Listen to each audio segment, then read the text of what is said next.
வணக்கம் சவுக்கு மீடியா நேயர்களே. இந்த அரசியல் அட்டையில் தமிழ்நாட்டில் நடந்த முக்கியமான அரசியல் மற்றும் சமூக நிகழ்வுகளை பற்றி விவாதிக்க இருக்கிறோம். வாருங்கள் சார். வணக்கம் சார். வணக்கம் மாலதி. வணக்கம் நிதேஷ். நீ ஆஃபீஸில் அரசியல் கருத்து சொல்ல சொன்னான்னு நீ என்ன இன்ஸ்டாவில் அரசியல் கருத்து சொல்லிட்டு இருக்கிற? இன்ஸ்டா ப்ராப்ளம் ஆகலான்னு பார்க்குறியா நீ?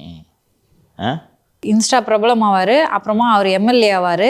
அந்த ஐடியாவில் இருக்குது. கரெக்டாக ரூட்டில் போயிட்டு இருக்காரு. ஏதோ டைலாக் சொல்லுவீங்களே, படுத்துக்கிட்டு ஏதோ விட்டத்தை பார்க்குறேன்னு சொல்லிட்டு மல்லாக்கப்படுத்து விட்டதை பார்த்து அந்த கதை நீங்கள் சொல்கிறது.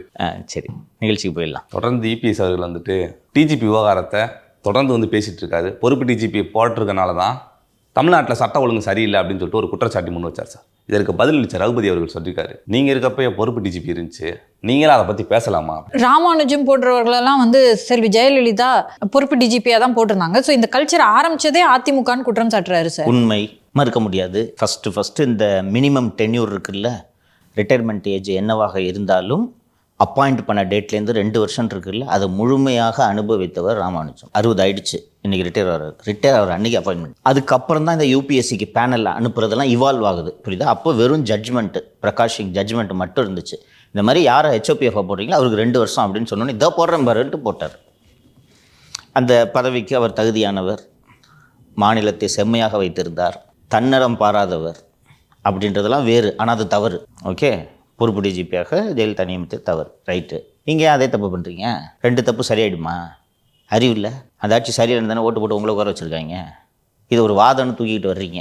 4 அதிகாரிங்க அவர்களின் நலனுக்காகத்தானே இதை செய்து கொண்டிருக்கிறார். மு.க. ஸ்டாலினுக்கோ, உதயநிதி ஸ்டாலினுக்கோ, அல்லது அரசாங்கத்தின் முக்கிய தூணாக இருக்கக்கூடிய மாப்பிள்ளை சாருக்கோ, சீமா அகர்வாலையோ, ராத்தோரையோ பிடிக்காமல் இருக்கிறதா? இத்தனைக்கும் ராத்தோரை அந்த குடும்பத்துக்கு நெருக்கம்தான். மாறன் ஃபேமிலிக்கு அவ்வளோ நெருக்கம். மாறன் ஃபேமிலி தான் எப்போ திமுக ஆட்சிக்கு வந்தாலும் அவங்களுக்கு போஸ்டிங் வாங்கி கொடுத்தது மாறன் ஃபேமிலி. இன்னொன்று, அவரை பிடிக்காமையா சென்னை சிட்டி கமிஷனருக்கு நீங்கள்? உங்களுக்கும் அந்த அதிகாரிகளுக்கும் பிரச்சனை இல்லை. இன்னொன்று, உங்களுக்கு பிடிக்கலன்னா கூட போட்டு தான் ஆகணும். அதில் ஒரு வார்த்தையை சொல்கிறாரு ரகுபதி, மத்திய அரசு அவர்கள் விரும்பிய நபரை டிஜிபியாக நியமிக்கிறது. எப்படிப்பா நியமிக்க முடியும்? ஜம்மு காஷ்மீர் கார்டரில் இருக்கிற ஒரு டிஜிபி எடுத்துகிட்டு ஏப்பா இவர் அப்பாயின்ட் பண்ணுன்னு சொல்கிறாங்களா? இல்லை 10வது இடத்துல இருக்கவரை கொண்டு வந்து போடுங்க பண்ணுறாங்களா? பாசிபிள் அது? அப்போ இந்த அதிகாரிகளுக்காக அமைச்சர் டான்ஸ் ஆடுறாருன்னா யாருடைய ஆட்சி இது? அவர் மீண்டும் மீண்டும் பேசுகிறார், எதிர்க்கட்சி தலைவர், அது அவரது கடமை. எனக்கு உள்ளபடியே அவர் பழனிசாமி அவர்கள் மீண்டும் மீண்டும் பேசுவது எனக்கு மகிழ்ச்சி. இந்த இஷ்யூவை சரியாக புரிஞ்சுக்கிட்ட ஒரு அரசியல் தலைவர் இருக்கிறாரே என்று நான் உள்ளபடியே மகிழ்கிறேன். ஏன்னா இந்த இஷ்யூ கிட்டத்தட்ட 5-6 வாட்டி பேசிட்டாருன்னு நினைக்கிறேன். இதோட கூட பேசிட்டு அப்போ அதுக்கு பதில் சொல்கிறேன்னு சொல்லிட்டு மத்திய அரசு மாநில உரிமையோடு அதை திணிக்கிறாங்க. நாங்கள் ரெசிஸ்ட் பண்ணுறோம். இதில் மாநில உரிமை எங்கேருந்து வந்தது? கவர்மெண்ட்டை, ஒரு கட்சியை இதை டிஃபெண்ட் பண்ண வைக்கிறாங்கன்னா எந்த அளவுக்கு இந்த அதிகாரிகள் ஆதிக்கம் செலுத்துகிறார்? இந்த அதிகாரிகள் தங்களுடைய நலனை தவிர வேறு எந்த நலனையும் பேணாதவர்கள், வேறு எதை பற்றியும் அக்கறை இல்லாதவர்கள் என்பதை 4.5 ஆண்டு காலமாக நாம் பார்த்து கொண்டிருக்கோம். இந்த டிஜிபி விவகாரமாக இருக்கட்டும், இது தொடர்பாக உச்சநீதிமன்ற தீர்ப்பாக இருக்கட்டும், ரொம்ப செக்ஸ் அண்ட் பேலன்ஸ் இருக்க ஒரு தீர்ப்பு இது. எஸ். ஸோ அப்படி இருக்கும்போது இப்படியான ஒரு குற்றச்சாட்டு அவங்க எப்படி சார் வைக்கிறாங்க? வெக்கமே இல்லாமல் வைக்கிறாங்க பாரு மாலதி. ஏன்னா பார்த்தீங்கன்னா தகுதியின் அடிப்படையில் லிஸ்ட் அனுப்ப போகிறது மாநில அரசு. மத்திய அரசுக்கு அப்படி சொல்ல போனால் இதில் ரோலே இல்லை, சரிங்கப்பா அப்படின்னு திருப்பி அனுப்ப போகிறாங்க. இன்னொன்று மாலதி, 3 பேர் அனுப்புகிறாங்க. அதில் யாரை வேணாலும் நீங்கள் தேர்ந்தெடுத்துக்கலாம். ஒரு ஆளை அனுப்பி ஏன்பா இவர் அப்பாயின்ட் பண்ணுப்பான்னு சொன்னால் கூட நீங்கள் பேசுறதுல லாஜிக் இருக்குது. 3 பேர் உச்சநீதிமன்றம் அந்த ஃபெடரல் ரைட்ஸு டிஸ்டர்ப் ஆகக்கூடாதுன்றதுக்காக தான் இந்த ரைட்ஸை கொடுக்குறாங்க. 3 பேர் அனுப்பி இதில் ஒருத்தர் அப்பாயின்ட் பண்ணிங்கப்பா, அதில் யாரை வேணாலும் அப்பாயின்ட் பண்ணிங்கப்பா நீங்கள். ஆனால் இந்த 3 யாருன்றதை நாங்கள் எல்லாம் பரிசீலனை பண்ணி முடிவெடுப்போம்னு சொல்லியிருக்கிறாங்க. இந்த அதிகாரிகள் எவ்வளவு கேவலமானவர்கள் என்பதற்கு இன்னொரு உதாரணத்தை சொல்கிறேன். சென்னை டைஷா தெரியும், அது ஊழலின் கூடாரம் என்பதை நான் சொல்லியிருக்கிறேன். அந்த டைஷாவில் ஒரு 2 நாட்களுக்கு முன்பு ஒரு பெரிய சோஃபா ஒன்று, இது மாதிரி அது ஒரு விலை உயர்ந்த சோஃபான்னு வச்சுக்கோங்க, இறங்குது. அதில் ஒன்றும் தவறு இல்லை. புஷ்பா 2ல் வருமே அது மாதிரி சோஃபாவா இருக்கலாம், அப்படி தான் எனக்கு சந்தேகம் இருக்குது. அப்படி ஒரு சோஃபா இறங்குது. ஒரு அதிகாரி சோஃபா வாங்குறத நம்ம தப்பு இப்படிலாம் சொல்ல முடியாது. ஆனால் அது இறங்கும் வாகனம் காவல்துறை வாகனம், அது தப்பு. ஓகே, சரி. அந்த காவல்துறை வாகனம் எங்கிருந்து வருகிறது என்று பார்த்தால் மதுரையிலிருந்து வருகிறது. TN 59 registration number. ஒரு சோஃபா அவங்களுக்கு துட்டு இல்லையா? அவங்கள்ட்ட மெட்ராஸில் சோஃபா கிடையாது இல்லையா? இல்லை, விலை உயர்ந்த சோஃபான்றீங்க, சோஃபா வாங்க காசு இருக்குது, வண்டியில் வண்டி சத்தான் கொடுக்குறதுக்கு உனக்கு காசு இல்லையா? இப்போ நம்ம ஆஃபீஸ்க்கு எங்கே பாங்கணும்? இங்கே தானே பாங்கணும். அப்போ உங்கள் அதிகாரத்தை எப்படி பயன்படுத்தலான்னு உங்களுக்கு ஆணவம் வருது, தெரியுதா? அந்த வண்டி 10 கான்ஸ்டபிள். டீசல் என்னாச்சு? எனக்கு புரியவே இல்லை. அது ஏன் மதுரையிலேருந்து வருது? ஓசியில் வாங்கி கொடுத்துருப்பாங்க. அது வேற என்னம்மா? காசு போட்டு வாங்கினா அவங்களே இறக்கி விட்டு போயிடுவாங்க. ஆமாம், நமக்கு டெலிவரி நம்மளா பண்ணோம், அவங்களா தான் எடுத்துகிட்டு போகணும். நான் எடுத்துக்கிறேன், போலீஸ் வண்டி இருக்குது. சரி, ஒரு சோஃபாவுக்கு அக்க போகிறா பண்ணுவேன். இப்படிப்பட்ட அதிகாரிகள் தான் பொறுப்பு டிஜிபியாக பொம்மை டிஜிபி தொடர வேண்டும் என்று விரும்புகிறார்கள் என்பதை நீங்கள் புரிந்து கொள்ள வேண்டும். இந்த அதிகாரிகள் எப்படிப்பட்டவங்கன்றதுக்காக நான் சொல்கிறேன். இந்த மாதிரி அதிகாரிகள் மாநிலத்தின் நலனை எப்படி பேணுவார்கள்? அதிகாரின்னு சொல்லிட்டு சொல்கிறீங்க, யார் தான் சார் அந்த அதிகாரி? எனக்கும் தெரியவில்லை. எந்த அதிகாரியாக இருந்தாலும் சரி, கடவுள் அவரை ஆசீர்வாதம் செய்ய. அடுத்த சப்ஜெக்ட் போப்பா. தெரியலப்பா, எனக்கு தெரிஞ்சால் சொல்ல மாட்டேன் சார். பட்டியலின தவறுகளுக்கு எதிரான குற்றங்கள் தமிழ்நாட்டில் தான் அதிகரிச்சுருக்கு. ஆனால் அதற்குன்னு ஒரு கட்சி இருக்குது. ஒரு சில கட்சிகள் எங்கே பஞ்சாயத்து நடந்தாலும் எங்கெல்லாம் அவர்களுக்கு எதிராக அநீதி நடக்குதோ அங்கெல்லாம் வந்து குரல் கொடுப்பாங்க. ஆனால் வந்துட்டு சமீப காலமாக திமுகவோட கூட்டணியில் இருக்க ஒரே காரணத்துக்காக குரல் எழுப்பவே மாட்டுறாங்களே சார், என்ன சார் காரணம்? ஃபர்ஸ்ட் அது என்ன ஆவணம் அப்படின்றத நீங்கள் தெரிஞ்சுக்கணும். நேஷனல் கிரைம் ரெக்கார்டு பியூரோ, தேசிய குற்ற ஆவண காப்பகம், இந்தியா முழுக்க இருக்கக்கூடிய எல்லா மாநிலங்களிலும் நடக்கக்கூடிய ஒரு ஆண்டில் பதிவு செய்யக்கூடிய குற்றங்களோட விவரங்களை டெல்லிக்கு அனுப்பணும். அந்த என்சிஆர்பிக்கு அனுப்பின உடனே அவங்க மொத்தத்தையும் தொகுத்து ஹேண்ட்புக் ஆஃப் கிரைம்ஸ் அப்படின்னு ஆண்டுதோறும் ஒரு புத்தகத்தை வெளியிடுவார்கள் தொகுத்து. அது எதுக்கு அந்த மாதிரி ஸ்டடின்னா, அப்போ தான் நம்ம தெரிஞ்சுக்க முடியும் என்ன மாதிரி குற்றங்கள் அதிகரிச்சிருக்கு, எந்த மாதிரி குற்றங்கள் குறைஞ்சிருக்கு, என்ன செய்யணும்னு இந்த ரிசர்ச் பண்ணி better policing and better criminal justice சிஸ்டத்துக்காக ஆண்டுதோறும் பல ஆண்டுகளாக வந்து கொண்டிருக்கிறது. நாமும் மாநிலத்தில் எஸ்சிஆர்பி, ஸ்டேட் கிரைம் ரெக்கார்ட் பியூரோன்னு ஒன்று வச்சுருக்கோம். அதில் தான் அந்த எஸ்பி கம்ப்யூட்டர் வாங்கிட்டு பஞ்சாயத்து என்று விவரங்களை சொன்னேன்னா, அது வெளியிட்ட தரவுகளில் தமிழகத்தில் பட்டியலின மக்களுக்கு எதிரான குற்றங்கள் அதிகரித்திருக்கின்றன என்று சொல்கிறார்கள். இந்த குற்றங்கள் உத்தரப்பிரதேசத்திலோ பீகாரிலோ மத்திய பிரதேசத்திலோ அதிகரித்திருந்தால் அது பெரிய அளவு விமர்சனம் செய்வதற்கு ஒன்றுமில்லை. ஆனால் திராவிட மாடல் அரசில் இந்த குற்றங்கள் பட்டியலின மக்களுக்கு எதிராக அதிகரித்திருக்கின்றன. இது நீங்கள் அவமானப்பட வேண்டிய விஷயம். நிதிஷ் குறிப்பிட்டது போல, யார் இதை எடுத்து முதல்ல குரல் கொடுக்கணும்? தலித்துகளுக்காகவே உரிமை குரல் கொடுக்கக்கூடிய கட்சி என்று பேசிக்கொண்டிருக்கக்கூடிய விடுதலை சிறுத்தைகள் தான் இதற்கு முதலில் குரல் கொடுத்திருக்க வேண்டும். கனத்த மௌனத்தை காக்கிறார்கள். இப்போதும் தலித்து மக்களுக்கு எங்கே பிரச்சனை என்றாலும் இன்று கூட சென்று முதலில் நிற்பது மார்க்சிஸ்ட் கம்யூனிஸ்ட் கட்சி. 100 விமர்சனம் இருக்கவங்க மேலே. ஆனால் தலித்துகள் தீண்டாமை ஒழிப்பு முன்னணி என்ற ஒரு அமைப்பை வைத்து எங்கே பிரச்சனைனாலும் எதை பற்றியும் கவலைப்பட மாட்டாங்க. இங்கே அந்த அடித்தவன் வந்து இந்த ஜாதிக்காரன், அவனோட ஓட்டு போயிடும், அந்த சமூகத்தோட ஓட்டு போயிடுன்றதெல்லாம் கவலையே படாத கட்சினா மார்க்சிஸ்ட் கம்யூனிஸ்ட் கட்சி. அவர்களும் இதை கையில் எடுக்காதது உள்ளபடியே எனக்கு வருத்தத்தை தருகிறது. அவங்க என்ன காரணத்துக்காக எடுக்கலைன்றது எனக்கு தெரியல. ஆனால் இங்கிருந்து பார்க்கும்போது தேர்தல் நேரத்தில் ஆளுங்கட்சி நம்ம எதுக்கு விமர்சனம் பண்ணணும் அப்படின்றதுக்காக அமைதி காக்கிறார்கள் என்று தானே புரிந்து கொள்ள முடியும். இல்லை, இப்படியான ஒரு விமர்சனத்தை வச்சால் பதில் எங்கே சார்? பதில் இருக்குதோ இல்லையோ, விமர்சனத்தை நீ வைக்கணும்ப்பா. திராவிட மாடல் ஆட்சின்னு சொல்கிறீங்க, சமூக நீதி ஆட்சின்னு சொல்கிறீங்க. உங்கள் ஆட்சியில் ஏங்க இப்படி நடக்குது? அப்போது திராவிட மாடல் ஆட்சியில் சமூக நீதி ஆட்சியிலேயே பட்டியலின மக்களுக்கு பாதுகாப்பு இல்லை என்றால் வேறு எங்கே போய் பாதுகாப்பு தேடுவீங்க? சார், இப்போ விசிகா கவின் கொலையின் போதெல்லாம் வந்து பார்த்தீங்கன்னா அதை பெரிய அளவில் பேசு பொருளாக்குனாங்க. நிறைய இடத்துல போஸ்டர்ஸ்லாம் நம்மளால் பார்க்க முடிஞ்சுது. பர்டிகுலர் விவகாரத்தில் மட்டும் மௌனமாக இருக்கிறதுக்கு காரணம் என்ன சார்? இது பெரிய அளவில் பேசு பொருளாகவில்லை. எனக்கு தெரிஞ்சு டைம்ஸ் ஆஃப் இந்தியாவில் மட்டும்தான் ரிப்போர்ட் ஆகிருக்குன்னு நினைக்கிறேன். பேசு பொருளாகல ஆச்சுன்னா இந்த கவின் கொலையெல்லாம் தமிழகம் முழுக்க பெரும் அதிர்வலைகள் ஏற்பட்டுட்டன. இதில் பேசாமல் இருந்தோன்னா அடிப்பாங்கன்னு சொல்லிட்டு வேறு வழி இல்லாமல் சம்பிரதாயத்துக்கு அந்த விமர்சனங்களை வைத்தார்கள். இன்னொன்று, அரசும் உரிய நடவடிக்கை எடுத்துருச்சு. இன்றைக்கி நீங்கள் அரசு உரிய விளக்கத்தை அளிக்க வேண்டும்னு ஒரு அறிக்கையை கொடுங்க, போதுன்றேன். நீங்கள் கூட்டணி விட்டு வெளில வாங்கட்டுலாம் உங்களை யாரும் சொல்லலை. இந்த அரசில் இப்படிலாம் நடக்கிறது வருத்தத்திற்குரிய விஷயன்ற ஒரு வார்த்தையை பதிவு பண்ணுங்க. நீங்கள் எப்படி 12 சீட்டு வாங்குறதுன்றதை தாண்டி உங்களோட கவனம் வேறு எதுலேயும் இல்லை அப்படின்றது தான் மக்கள் புரிந்து கொள்வார்கள். சார், கடலூரில் பேருந்து நிலையம் அமைக்கிறதுக்காக அடிக்கல்லாம் நாட்டப்பட்டுச்சு 2021. அதற்கப்புறம் இப்போ சமீபத்தில் அங்கே போயிட்டு பூங்கா வேகமாக நடந்துக்கிருக்கான் சார். என்ன சார் காரணம்? எம்ஆர்கே பன்னீர்செல்வம் தான் இந்த வேலையை செய்கிறார் என்ற அந்த செய்தியில் வந்திருக்கிறது. பல மாவட்டங்களில் இந்த வேலையை திமுகவினர் செய்து கொண்டிருக்கிறார்கள். திமுகவினருக்கு பகுதி நேரம்தான் அரசியல், 3 நேர வேலை ரியல் எஸ்டேட்டு, நில அபகரிப்பு இதில் தான் செய்வாங்க. ஏற்கனவே கள்ளக்குறிச்சி பஸ் ஸ்டாண்டு பற்றி ஒரு பஞ்சாயத்து நம்ம பேசினோம். அடுத்து உளுந்தூர்பேட்டையில் இதே மாதிரி பஸ் ஸ்டாண்டு. என்ன இஷ்யூன்னு கேட்டோன்னா, இந்த இடத்துல பஸ் ஸ்டாண்டு அப்படின்ட்டு முடிவு பண்ணி ஒரு சைட்டு போட்டுட்டேன்னா அங்கே பஸ் ஸ்டாண்டு வந்துடும். அதை சுற்றி உள்ள நிலங்களோட விலைகள்லாம் பல மடங்கு உயரும். இவங்க என்ன பண்ணுறது, அந்த இடத்துல இவங்களுக்கு லேண்ட் இல்லை, அதுக்கு பக்கத்தில் வேறு ஒரு இடத்த ஐடென்டிஃபை பண்ணிவிட்டு அதை சுற்றி லேண்ட் வாங்கி வச்சுட்டு பஸ் ஸ்டாண்ட் அங்கிட்டு மாற்றுன்றது. இதை எல்லா இடத்துலையும் பண்ணுறாங்க. பரந்தூரில் விமான நிலையம் வந்தே ஆகணும்னு சொல்லிட்டு ஏன் இவர்களுக்கு இவ்வளவு அக்கறை? உலகத்தில் யாருக்கும் இல்லாத அக்கறை. லேண்ட் வாங்கி போட்டாங்க. நம்ம 21 எண்டில் பரந்தூரில் தான் அப்படின்ட்டு நம்ம முடிவெடுக்கலான்னு சொல்லிட்டு டிஆர்பி ராஜா, அந்த வருவாய்த்துறையில் இருக்கக்கூடியவங்க அத்தனை பேரும் அதிகாரிகள் தானே ஃபைலில் டீல் பண்ணுறாங்க. எல்லோரும் வாங்கி போட்டு முடிச்சுட்டு பரந்தூர்ப்பா ஏர்போர்ட்டுன்னு சொல்லி இப்போ இங்கே இருக்கிறவனெல்லாம் நிலத்தை கொடுன்னு சொல்லிட்டுருக்காங்க. இன்றைக்கி நிலத்தை எடுக்க முடியுதா பரந்தூரில்? எலெக்ஷன் முடிஞ்சதுக்கு அப்புறம் தான் பரந்தூர் ஏர்போர்ட்டை பற்றியே யோசிக்கணும், போஸ்ட்போன் பண்ணிட்டாங்க. எலெக்ஷன் முடிஞ்சதுக்கப்புறம் நீங்கள் முடிஞ்சிருவீங்க, இருந்தால் தானே பண்ணுவீங்க நீங்கள். அது போல தான் அந்த கடலூர் பஸ் ஸ்டாண்ட். ஸோ அடுத்த ஆட்சி வந்த பிறகு இப்போ 21 இந்த நியூஸில் வந்திருக்கிற மாதிரி 21 இந்த இடத்துல பஸ் ஸ்டாண்டுன்னு ஒரு திட்டம் போட்டு முடிவெடுத்து வச்சுருக்குறாங்க. இவங்க வேறு இடத்துல பஸ் ஸ்டாண்டை மாற்றணும்னு நினைக்கிறாங்க. இப்போ ஆட்சி முடிய போகுது. ஒருவேளை ஆட்சி மாற்றம் ஏற்பட்டு அந்த பழைய இடத்துல பஸ் ஸ்டாண்டை கட்டிடக்கூடாதுல்ல, இதுக்காக அவசரமாக அந்த பேருந்து நிலையத்திற்காக தேர்ந்தெடுக்கப்பட்டிருந்த இடத்தில் 20 கோடி ரூபாய் செலவில் பூங்காவுக்கு அடிக்கல் நாட்டி வேகமாக வேலையை தொடங்குறாங்க. பூங்கா உருவாக்கிட்டேன்னா பஸ் ஸ்டாண்டு இப்படி வரும். இந்த ஏடிஎம்கே முன்ன பண்ண ஆட்சி பண்ணது இல்லையா?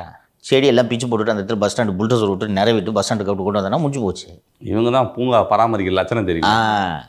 சட்டப்பேரவையே ஹாஸ்பிட்டலாக மாற்றினவங்க நாங்கள். எல்லாம் பண்ண மாட்டாங்களா? பொதுவாகவே திமுக அரசில் இது மாதிரி நடந்துட்டு தான் இருக்குது.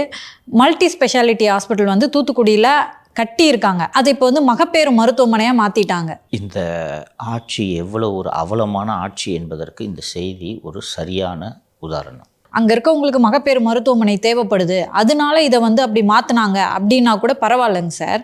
ஆனால் மல்டி ஸ்பெஷாலிட்டி ஹாஸ்பிட்டல்னா நிறைய மருத்துவர்களுக்கு வேலை கொடுக்க வேண்டி இருக்கும், அதை தவிர்க்கணும். ஏன்னா வந்து அரசுக்கு நிதிச்சுமை அதிகமாக இருக்குது அப்படின்றதுக்காகவே இதை மகப்பேறு மருத்துவமனையாக மாற்றிருக்காங்க சார். விரிவாக சொல்கிறேன். இப்போ மகப்பேறு மருத்துவமனைன்னா என்னப்பா? டெலிவரி, ப்ரெக்னென்சி இது தொடர்பான மருத்துவமனை. இது ஆரம்ப சுகாதார நிலையத்தில் பார்க்க முடியாதா?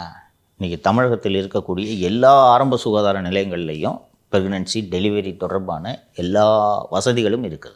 அண்டு எங்கேயுமே இப்போ வந்து மற்ற மாநிலங்களோடு ஒப்பிடும்போது இந்த குழந்தை பிறக்கும்போது ஏற்படக்கூடிய மரணங்களை பெருமளவு தமிழகத்தில் தவிர்த்து விட்டோம். இப்போயாவது அரிதாக தான் நடக்குது. என்ன காரணம்னா, இருக்கக்கூடிய இந்த பிரைமரி ஹெல்த் சென்டர்ஸு போதுமான அளவுக்கு மக்களுக்கு உதவக்கூடிய வகையில் இருக்கிறது. மல்டி ஸ்பெஷாலிட்டி ஹாஸ்பிட்டல்னா என்னென்னா, அதுதான் வந்து மருத்துவ சேவையோட உச்சம்னு சொல்லலாம். இந்த சமீபத்தில் இந்த கலைஞர் கிண்டியில் இருக்கக்கூடிய இந்த நூற்றாண்டு மருத்துவமனை இதுக்கு போயிருந்தேன். அப்போலோ ஹாஸ்பிட்டல் மாதிரி இருக்குது. ஒவ்வொரு ஃப்ளோருக்கும் போன உடனே நெஃப்ராலஜி. இங்கே ப்ரைவேட் ஹாஸ்பிட்டல் எப்படி இருக்கும்? Nephrology, neuro, cardiology. டாக்டர் இருந்தாங்களா? டாக்டர்லாம் இருக்காங்க. ஒரு இடத்துல தான் வியாதி, எல்லா இடத்துக்கும் வியாதி இல்லை. அதனால் நான் போன இடத்துல மருத்துவர் இருந்தார், பார்த்து விட்டேன். அது நீ சொல்கிறது ஒரு சரியான விஷயம். அந்த மருத்துவமனைக்கு மருத்துவர்கள் இல்லாமல் தான் செங்கல்பட்டு மெடிக்கல் காலேஜில் இருக்கவங்கலாம் ட்ரான்ஸ்ஃபர் பண்ணி போட்டாங்க இல்லையா? இதே பஞ்சாயத்து தான் இங்கே. இப்போது ஒரு மல்டி ஸ்பெஷாலிட்டி ஹாஸ்பிட்டல், பன்னோக்கு மருத்துவமனைனா அதற்கேற்றாற் போல் அந்த கட்டிடம் கட்டப்படும் இல்லையா? இப்போ நான் போனேன் மருத்துவமனைக்குன்னு சொன்னேன். ஒவ்வொரு இடத்துலையும் ஃப்ளோர்ஸு செப்பரேட்டாக டிபார்ட்மெண்ட்ஸ் இதெல்லாம் பண்ணிட்டாங்க. மெட்டர்னிட்டி ஹாஸ்பிட்டல்ஸ்க்கு என்ன தேவை இருக்க போகுது? சுற்றி கைனகாலஜிஸ்ட் தான் இருக்க போகுது. அப்படி இருக்கும்போது அதற்கான வடிவமைப்பு, கட்டமைப்பு வேறு.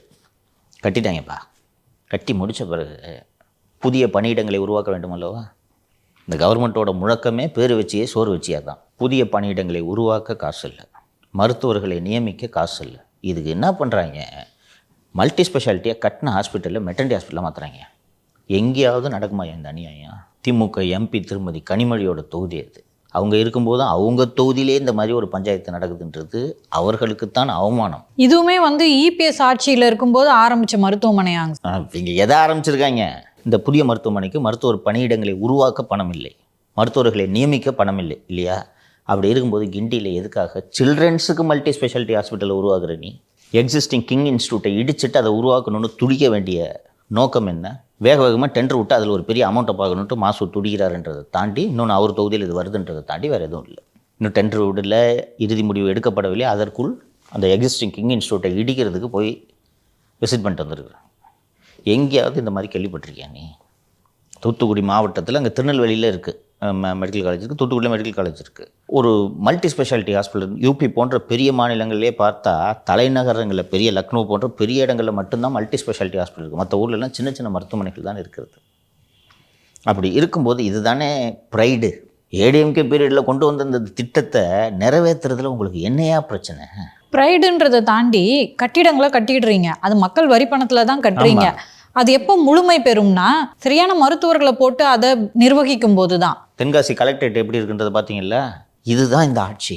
எங்கே பார்த்தாலும் உங்களுடன் ஸ்டாலின், இல்லம் தேடி மருத்துவம் அப்படின்னு வரிசையாக திட்டங்கள் இருக்கும். செயல்பாட்டில் என்ன நடக்குதுன்னு பார்த்தோன்னா எதுவுமே இருக்காது, ஜீரோ. இந்த வெறும் விளம்பரங்களை வைத்தே நாம் மக்களை ஏமாற்றி வென்று விடலாம் என்று அவர்கள் நினைக்கிறார்கள். இந்த தூய்மை பணியாளருக்கு 3 நேரம் சோறுன்னு சொல்கிறாங்க சார். நம்ம கூட முன்னாடி பேசியிருந்தோம். 9 மணிக்கு போய் சாப்பிட போகலான்னு போனால் 12 மணிக்கு சாப்பாடு வருது, காலை சாப்பாடு அப்படின்னு சொல்லிட்டு. அந்த சாப்பாடை குப்பை அள்ளிட்டு போவாங்களா, அதே வண்டியில் ரிட்டர்ன் சாப்பாடை கொண்டு வராங்க சார். அது பார்த்தியா, இது என்னென்னா, நீங்கள் ஒரு துறையின் அமைச்சர் அந்த லாஸ்ட் மைல் கனெக்டிவிட்டின்னு வாங்க, அந்த ஸ்கீமை அனௌன்ஸ் பண்ணுறதோட இம்ப்ளிமெண்டேஷனையும் நீங்கள் ரிவ்யூ பண்ணணும். புரியுதா? அவர் மாசுவை நான் சந்தித்தப்போ என்கிட்ட சொல்லியிருக்கிறாரு, அந்த அதிமுக ஆட்சி காலத்தில் ஒரு தனியார் நிறுவனத்திற்கு குப்பை அள்ளுற கான்ட்ராக்ட் கொடுத்து அவங்க சரியாக பண்ணலன்னு. அப்போ அந்த அதிமுக ஆட்சி தொடங்கின பீரியடில் 2011 என்று நினைக்கிறேன், போராட்டம்லாம் பண்ணிகிட்டு இருந்தாங்க. 2006 மேயராக இருந்தார் மாசு. அப்போ நான் அவரை சந்தித்தப்போ, நான் இருக்கும்போது ஒரு இடத்துல குப்பை இருக்காது சங்கர். ஏன் குப்பை இருக்காதுன்னா, எந்த இடம்னே சொல்லாமல் திடீர்னு காலையில் கிளம்பி 7 மணிக்கு சர்ப்ரைஸாக வண்டி எடுத்துகிட்டு போயிடுவேன். நாங்கள் போன உடனே மேயர் வர்றாரு அப்படின்னு சொல்லிவிட்டு இடத்த க்ளீனாக வச்சுருப்பாங்க. நான் எந்த இடத்துக்கு போவேன்றது, தினமும் எந்த இடத்துக்கு போவேன்றது யாருக்குமே தெரியாதுன்றதுனால எல்லா இடத்தையும் எப்போ வேணாலும் மேயர் வருவார்னு வச்சுருப்பாங்கன்னா, அவர் அந்த பணியை மேயராக சிறப்பாக செய்தார். இந்த வேலைக்கு அவர் லாய்க்கு இல்லை. இப்படிப்பட்ட நபர்களை தேர்ந்தெடுத்து சுகாதாரத்துறைக்கு நியமித்து, அந்த துறையை போல சீரழிந்த துறை எந்த துறையுமே இல்லைன்றாங்க. இப்படி ஒவ்வொரு துறை எடுத்துக்கிட்டாலும் இது மாதிரி ஒரு பல்வேறு குற்றச்சாட்டுகள், புகார்கள் எழுந்து கொண்டிருக்கின்றன. அந்த வேலையை தவிர எல்லா வேலையும் பார்க்குறது, இதெல்லாம் ரொம்ப அவலமான ஒரு விஷயம். என்ன உருவாக்குங்கப்பா பணியிடத்தை. டாக்டர்ஸ், கவர்மெண்ட் டாக்டர்ஸ் போஸ்ட் தானே உருவாக்குறீங்க. காசு இல்லை. அப்போ எதுக்கு 1000 ரூபாய்க்கு தூக்கி கொடுத்துட்ருக்கீங்க? 1000 ரூபாயா? நாங்கள் 5000 ரூபாய் கொடுக்கலான்னு பிளானிங்கில் இருக்கோம். கண்டெம்ட்டில் உங்கள் ஃபினான்ஸ் செக்ரட்டரி 5ஆம் தேதி போய் கோர்ட்டில் நிற்க போகிறாரு. 95 கோடி தரணும், அதுக்கு நிதி இல்லை. அப்போது இதுக்கெல்லாம் நிதி இல்லையே. கார் ரேஸ்க்கு 42 கோடியை செலவு பண்ணுறது எவ்வளோ பெரிய அயோக்கியத்தனம் சார். எங்கேருந்து நிதி வரப்போகுதுன்னெலாம் தெரியாது சார், ஆனால் கொடுக்கணும்னு இப்போ பிளான் பண்ணிட்டாங்க. பீகாரோட ரிசல்ட்டுக்கு முக்கியமான காரணம், அதாவது என்டிஏ ஜெயிச்சதுக்கு காரணம் பெண்களுக்கு உதவித்தொகை கொடுத்தது அப்படின்னு சொல்லிட்டு டிஎம்கேல அவங்க நம்புகிறாங்க. அதனால அதையே தமிழ்நாட்டில் இம்ப்ளிமெண்ட் பண்ணணும் அப்படின்னு முடிவு பண்ணியிருக்காங்க. சுய உதவி குழுக்கள் இருக்குல்ல, அதுக்கெல்லாம் 10,000 ரூபா முன்னாடி எலெக்ஷன் முன்னாடி கொடுத்துட்டு ஆட்சிக்கு வந்து தள்ளுபடி பண்ணுறது. இப்போ 1000 கொடுத்துருக்காங்களா மகளிர் உதவித்தொகைன்னு சொல்லிட்டு, அதை 2000 கொடுக்க போகிறாங்க. இது எப்படி சார் நிதி வரும்? எனக்கு சந்தேகமாக இருக்கிறது. இதை அவங்க செயல்படுத்துறதுக்கு ரொம்ப சிரமப்பட போகிறாங்க. என்னென்னா, தமிழகத்தோட நிதி நிலைமை மிக மிக மோசமாக இருக்கிறது. 2 மாதம் முன்னாடி அதிக கடன்லாம் சொல்லும்போது திரு தங்கம் தென்னரசு அவர்கள், நாங்கள் அனுமதிக்கப்பட்ட அளவுக்குள் தான் கடன் வாங்கியிருக்கிறோம் என்று சொன்னார்கள். ஆனால் அந்த அனுமதிக்கப்பட்ட அளவு 100 ரூபாய் என்றால் 95 ரூபா வாங்கிட்டாங்க. அதாவது ஒரு ஸ்டேட்டோட கடன் ரீபேயிங் கெப்பாசிட்டின்னு ஒன்று இருக்குது. ஆர்பிஐ ஒவ்வொரு ஸ்டேட்டோட ஃபினான்சஸையும் மானிட்டர் பண்ணிகிட்ருக்கோம். இப்போ நம்ம பேங்க்குக்கு போனோன்னா இவ்வளோ தான் உனக்கு லோனுன்னுவாங்க. இல்லைங்க நான் கட்டுவேங்க அப்படின்னு சொல்லி திருப்பி எப்படி கட்டுவேன்னு கேட்பாங்க. நம்ம வருமானத்துக்கு தகுதியான கடன் தான் தருவாங்க. இது மாநிலங்களுக்கும் பொருந்தும். ஆர்பிஐ இதை கண்காணிச்சுட்டு இருக்கோம். ஸோ உனக்கு ஒரு தமிழகம் இவ்வளோ பெரிய மாநிலமா, இதோட ஜிடிபி இவ்வளோவா, இது இவ்வளோ ரூபா தான் கடன் வாங்கலாம், அதோட மேக்ஸிமம் லிமிட்டை வாங்கிட்டாங்கப்பா. இன்னொன்று, நான் ஒரு பாலம் கட்டுறேன், ஒரு கல்லூரி கட்டுறேன், ஒரு சாலை போடுறேன், கிராமத்துக்கு மின் இணைப்பு கொடுக்குறேன்னா லோன் கொடுப்பாங்க. 1000 ரூபா கொடுக்குறேன்றது லோன் கொடுப்பாங்களா? நாங்கள் தான் இந்த டெக்னிக்கை யூஸ் பண்ணி எலெக்ஷன் நடந்துக்கிட்டு இருக்கும்போதே 10,000 ரூபாயை போட்டு ஜெயிக்கிறோமே. இதே டெக்னிக்கை நீங்கள் யூஸ் பண்ணி ஜெயிக்கிறதுக்கு நிதியை நாங்களே கொடுக்கணுமா? ஸோ இவங்க ஆலோசனை செஞ்சுருக்காங்க, திட்டம் போட்டிருக்காங்க. மகளிருக்கு கூடுதலாக, அதாவது இன்னும் ஒரு 25 லட்சம் பேருக்கு உரிமை தொகை வழங்கப்படும்னு போன மாதம் துணை முதல்வர் அறிவித்தார் இல்லையா? கொடுத்தாங்களா? ஏன் கொடுக்கல? எப்போ கொடுப்பாங்கன்னு சொல்ல காசு இல்லை. ஃபினான்ஸ் செக்ரட்டரி போய், அதுவும் யூசி மாதிரி ஆணவம் பிடித்த ஒரு நபர் போய் நீதிமன்றத்தின் முன்னாடி நிற்கிறதுனா எவ்வளோ பெரிய அவமானம். ஒரு செகண்டில் ஒரு கையெழுத்தில் அந்த பணத்தை ரிலீஸ் பண்ணுன்னு அவரால் சொல்ல முடியும். அவருக்கு அந்த அதிகாரம் இருக்குது. நான் போகணுயா, இந்த சேங்ஷன் பண்ணி கொடு, போய் யாராவது வக்கீல் வச்சு, இந்த ஒரு அப்பாட்டக்கர் ரவீந்திரன் ஒருத்தர் இருப்பார், அவர் தான் அதிகாரிகளுக்கெல்லாம் போய் வக்காலத்து வாங்குவார், அவர்கிட்ட போய் சொல்லி இதை கொடுன்னு போன வாய்தாலேயே சொல்லியிருந்தாங்கன்னா 5ஆம் தேதி யூசி போக வேண்டியதில்லை. ஆனால் நேராக போய் நின்னாலும் இதை கொடுக்க முடியாத நிலைமையில் இருக்காங்கன்னா எவ்வளோ மோசமாக இருக்குது நிதி நிலைமை. இது ஒரு உதாரணம். யூசி கோர்ட்டில் போய் எந்த ஆஃபீஸரும் விரும்ப மாட்டாங்க. அதுவும் யூசி சான்ஸே கிடையாது. அப்படி இருக்கும்போது டெட்லைன் ஃபிக்ஸ் பண்ணிடுச்சு கோர்ட்டுன்னு தெரிஞ்சும் கொடுக்க முடியலன்னா ஃபண்டு இல்லை. எதை எடுத்து இதில் போடுவேன்? தான் பார்க்குறோமே, இந்த நேற்று பார்த்தோம்ல, 3900 கோடி ரூபாயை சுரண்டி தின்ட்டாங்க சிஎம்டிஎல்னு. இது ஒவ்வொரு துறையிலையும் நடந்து கொண்டு இருக்கிறது. அந்த திருவான்மியூர் உத்தண்டி பிரிட்ஜு 500 கோடி ரூபாய் பிரிட்ஜுன்னா 900 கோடி ரூபாய் பிரிட்ஜை மாற்று, 400 கோடி எனக்கு கொடுன்னு தான் எல்லா திட்டங்களும் செயல்பட்டு கொண்டு வருகின்றன. இந்த ரோடு போடுறதுக்கு 10 லட்ச ரூபா ஆகுதுன்னு வச்சுக்க, 20 லட்ச ரூபா இருக்குது. சிஎம்டியில் பார்த்தோம்ல 2-3 tender, paper mills road, police station, மீன் மார்க்கெட்டு, கூத்தம்பாக்கம் பேருந்து நிலையம், இங்கே இந்த கிளாம்பாக்கம் இருக்குது இல்லை, கிளாம்பாக்கம் கட்டி முடிச்சுட்டாங்க. கட்டி முடிச்சோன்னே சேகர்பாபு போய் இன்ஸ்பெக்ட் பண்ணிட்டு, பயணிகள்லாம் தங்குறதுக்கு மேலே ஒரு ஏசி ரூம் கட்டணும். சும்மா கேட்டியும் ஏர்போர்ட் அது தூய்மை பணியாளர்களுக்கு சோறு கொடுக்கணும், அதே குப்பை வண்டியில எடுத்துட்டு வரீங்க. அப்போ வந்து நீங்க பயணிகளோடைய நலம் விரும்பிகளா இதை கட்டணும்னு நினைக்கிறீங்களா? என்ன பர்பஸ் அதை யோசிச்சு பாருங்க. அரசு பேருந்தில் செல்லக்கூடிய பயணிகள் அவங்க குழு குழுன்னு உட்காந்துருந்தா எனக்கு மகிழ்ச்சி தான். ஆனால் உங்களோட நோக்கம் அதுவா? இதை விரிவுபடுத்தி எல்லாத்தையும் ஒரு பெரிய ஹாலை மேலே கட்டி இதுக்கு பூரா ஏசி போடணும்னு சொன்னோன்னா ஒரு 10 கோடி ரூபாய் இன்க்ரீஸ் ஆகுமா? அதில் 30% ஒரு மாசத்துக்கு அப்புறம் அது ஒர்க் பண்ணுதா? மெயின்டெனன்ஸ் கூட ஹூ பாதர்ஸ்? எல்லா ப்ராஜெக்ட்டுமே இந்த மாதிரி இன்ஃப்ளேட்டட் காஸ்ட். நிதி எப்படி இருக்கும்? இந்த சிக்கலை வச்சுக்கிட்டு நீங்கள் எப்படி கொடுப்பீங்க? இதில் பொங்கல் வேற வருது. இதை வேற அந்த ஆலோசனையில் இருக்குதுன்னு சொன்னாங்க. எடப்பாடி பழனிசாமி தேர்தல் நேரத்தில் பொங்கலுக்கு 2000 ரூபாய் கொடுத்து தான் எலெக்ஷனில் ஒரு 66 சீட்டில் அவர் ஜெயிச்சார். அதே மாதிரி பொங்கலுக்கு நம்ம ஏதாவது கொடுக்கலாம் அப்படின்ட்டு சொல்கிறீங்க. இப்போது தான் அவர்கள் சந்தித்து கொண்டிருக்கக்கூடிய சிக்கல் என்னவென்பது இவர்களுக்கு தெரிகிறது. மத்திய பிரதேஷில் பிஜேபி வெற்றி பெற்றதுக்கு காரணம் அந்த லாட்லி பெஹன் ஒரு ஸ்கீம்னு நினைக்கிறேன், ஒரு அமௌண்ட்டை போட்டு விட்டாங்க. அதே போல் பீகாரில் நம்ம சமீபத்தில் பார்த்தோம். இங்கேயும் திமுக அரசு புத்திசாலியாக இருந்துச்சுன்னா எதையுமே கொடுக்காம டிசம்பரில் ஆரம்பிச்சிருக்கணும். நிதியும் இருந்திருக்கும், புரியுதா? இப்போது மாலதி அம்மா கஷ்டப்பட்டுட்டு இருக்காங்கன்னு வச்சுக்கோங்க. டிசம்பர்லேருந்து டக்குன்னு ஒரு 5 மாதத்துக்கு 1000 ரூபாய் வந்துச்சுன்னா புதுசாக இருக்குது. 1000 ரூபா கொடுத்த மவராசையா சூரியனுக்கு போடுவோம் அப்படின்னு வரும். இது பழசாயிடுச்சு பாஸே. இப்போ இதை நிறுத்தினா தான் கோவம் வரும். அப்படி இல்லைன்னா அது வரும். பழகிடுச்சா?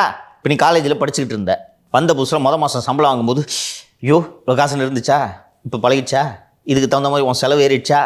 இப்போ நீ இதை ரொம்ப பெருசாக நினைப்பியா? ஃபஸ்ட்டு மாதம் சம்பளம் வாங்கும்போது இருந்த ஃபீலிங் இப்போ உனக்கு இருக்குதா? இதானே ஹியூமன் சைக்காலஜி. இப்போ 2.5 வருஷமாக வாங்கிட்டு இருக்கிறாங்க. இப்போ எதுக்காக உன்னை நினைவு கூறணும்? இப்போ புதுசாக ஏதாவது பண்ணணும். பொங்கலுக்கு ஒரு 3000 ரூபா போடலான்ட்டு வச்சுக்க, துட்டுங்க இருக்குது. ஸோ ஒரு நல்ல பொலிட்டீஷியன், நல்ல அட்மினிஸ்ட்ரேட்டரு இதெல்லாம் கணக்கு போட்டு கரெக்டாக செலவு பண்ணி தேர்தல் நெருகிற நேரத்தை அள்ளி குவிக்கணும். பிடிஆர் இருந்திருந்தாலே இது செஞ்சுருக்கலாம். எடப்பாடி பண்ணாரா இல்லையா? கோவிடில் கொடுத்தாரா? கார்டுக்கு 2000 ரூபா போட்டாரா? அதுவும் சார் அவங்க இருக்கும்போதெல்லாம் கோவிடு எத்தனை வருஷம் முடக்கி போட்டுச்சு. அவர் இது உண்மையிலே அதை நம்ம யாரும் அப்ரிஷியேட் பண்ணுறது இல்லைப்பா. நிர்வாகத்துக்கு புதுசு அவர், சரியா? கொஞ்சம் யோசிச்சுப்பார். அரசாங்கத்துக்கு எந்த வருவாயும் இல்லை, வெறும் செலவு. கூடுதல் மருத்துவர்கள், கூடுதல் செவிலியர்கள், மருத்துவமனைகள் அனுமதிக்கப்பட்டவர்களுக்கு உணவு, புதிய மருந்துகள், சுத்தமாக வருவாய் கிடையாது, வேலை இல்லை. அவ்வளவு அரசு ஊழியர்களுக்கும் சம்பளம் கொடுக்க வேண்டும். அவன் தான் வேலை செஞ்சிட்ருக்கான், அவனுக்கு சம்பளம் கொடுக்கணும். மற்ற எல்லா ப்ரைவேட் கம்பெனியும் அப்போ வேலை இல்லை, சம்பளம் இல்லை, வீட்டில் உட்காந்துக்கிட்டாங்க. இப்போ நம்ம கம்பெனியாக இருந்தாலும் மூடி தான் இருக்கும். அப்போ எனக்கு செலவு இல்லை. கவர்மெண்ட் அப்படி சொல்ல முடியுமா? வெறும் செலவு. இதெல்லாம் சமாளித்து கரெக்டாக கார்டுக்கு 2000 கொடுத்தாரா? இதுதான் இன்டெலிஜென்ட். ஏன் அப்ரிஷியேட் பண்ணுறது இல்லை அப்படின்னா, அவங்க அதை சரியாக செஞ்சிட்டதுனால அவங்க கஷ்டப்பட்ட உணர்வே நம்மளுக்கு வரல. ஒன்று. இன்னொன்று, அரசு நீ அதை பண்ணி தான் ஆகணும், அது உன் கடமை அப்படின்னு நம்ம நினச்சோம். பட் இன்னைக்கு திமுக அரசு ஆட்சி பண்ணுறதை பார்க்கும்போது அவர் சிறந்த முறையில் செயல்பட்டுருக்காரு போல இருக்கே அப்படின்ற உணர்வை யோசிச்சு பாருங்க. ரெவென்யூவே இல்லாமல் எப்படிமா இதை கொடுக்க முடியும்? கிட்டத்தட்ட 1 வருஷம் ரெவென்யூ இல்லை தம்பி. எப்பவுமேங்க சார் இயற்கை திமுகவுக்கு அனுகூலமாக இருக்கும். ஆனால் அதையும் தாண்டி இவ்வளோ மொக்கையை அவங்க ஆட்சி பண்ணுறாங்க. சரகு இருந்தால் தானே. அதுதான் மக்களுக்கு திமுக மேலே கோவம். வீடியோவையும் ஃபோட்டோவையும் எடுத்து ரிலீஸ் பண்ணுறது தான் ஆட்சின்னு தானேங்க 4.5 வருஷமாக அவர் நினச்சிட்டு இருக்கிறாரு. ஒரு முதலமைச்சருக்கு என்ற 20 வருஷமாக இல்லாத கள்ளச்சாரம் எப்படா என் ஆட்சியில் வந்துச்சுன்னு கோபம் வந்து 10 பேரை பந்தாடி இருக்கணும் ஒரு முதலமைச்சர். 10 லட்சம் கொடுத்துலாமா? ரைட்டு. அதுக்கு காரணமாக சஸ்பெண்ட் ஆனவனுக்கு 3 மாதத்தில் திருப்பி வேலை கொடுத்து கையெழுத்து போடுறவர் என்னையா ஆட்சி பண்ணுறவர்? கிளாஸில் நீ படிக்கும்போது இருந்திருப்பாங்க சில பேர், என்ன பண்ணாலும் 35 கூட தொட மாட்டாங்க. பார்த்துருக்கியா? வரவே வராது அவனுக்கு படிப்பு. அவனை வந்து அந்த ஸ்கூலுக்கு வாத்தியாரை போட்டா அதான் முதலமைச்சர். இவருக்கு வராது. அவருக்கு வேறு திறன் இருக்கலாம், நல்ல நடிகராக கூட ஆயிருந்திருக்கலாம். நிர்வாக திறன் அவரிடம் இல்லை. கட்சியும் நிர்வாகம் பண்ணல.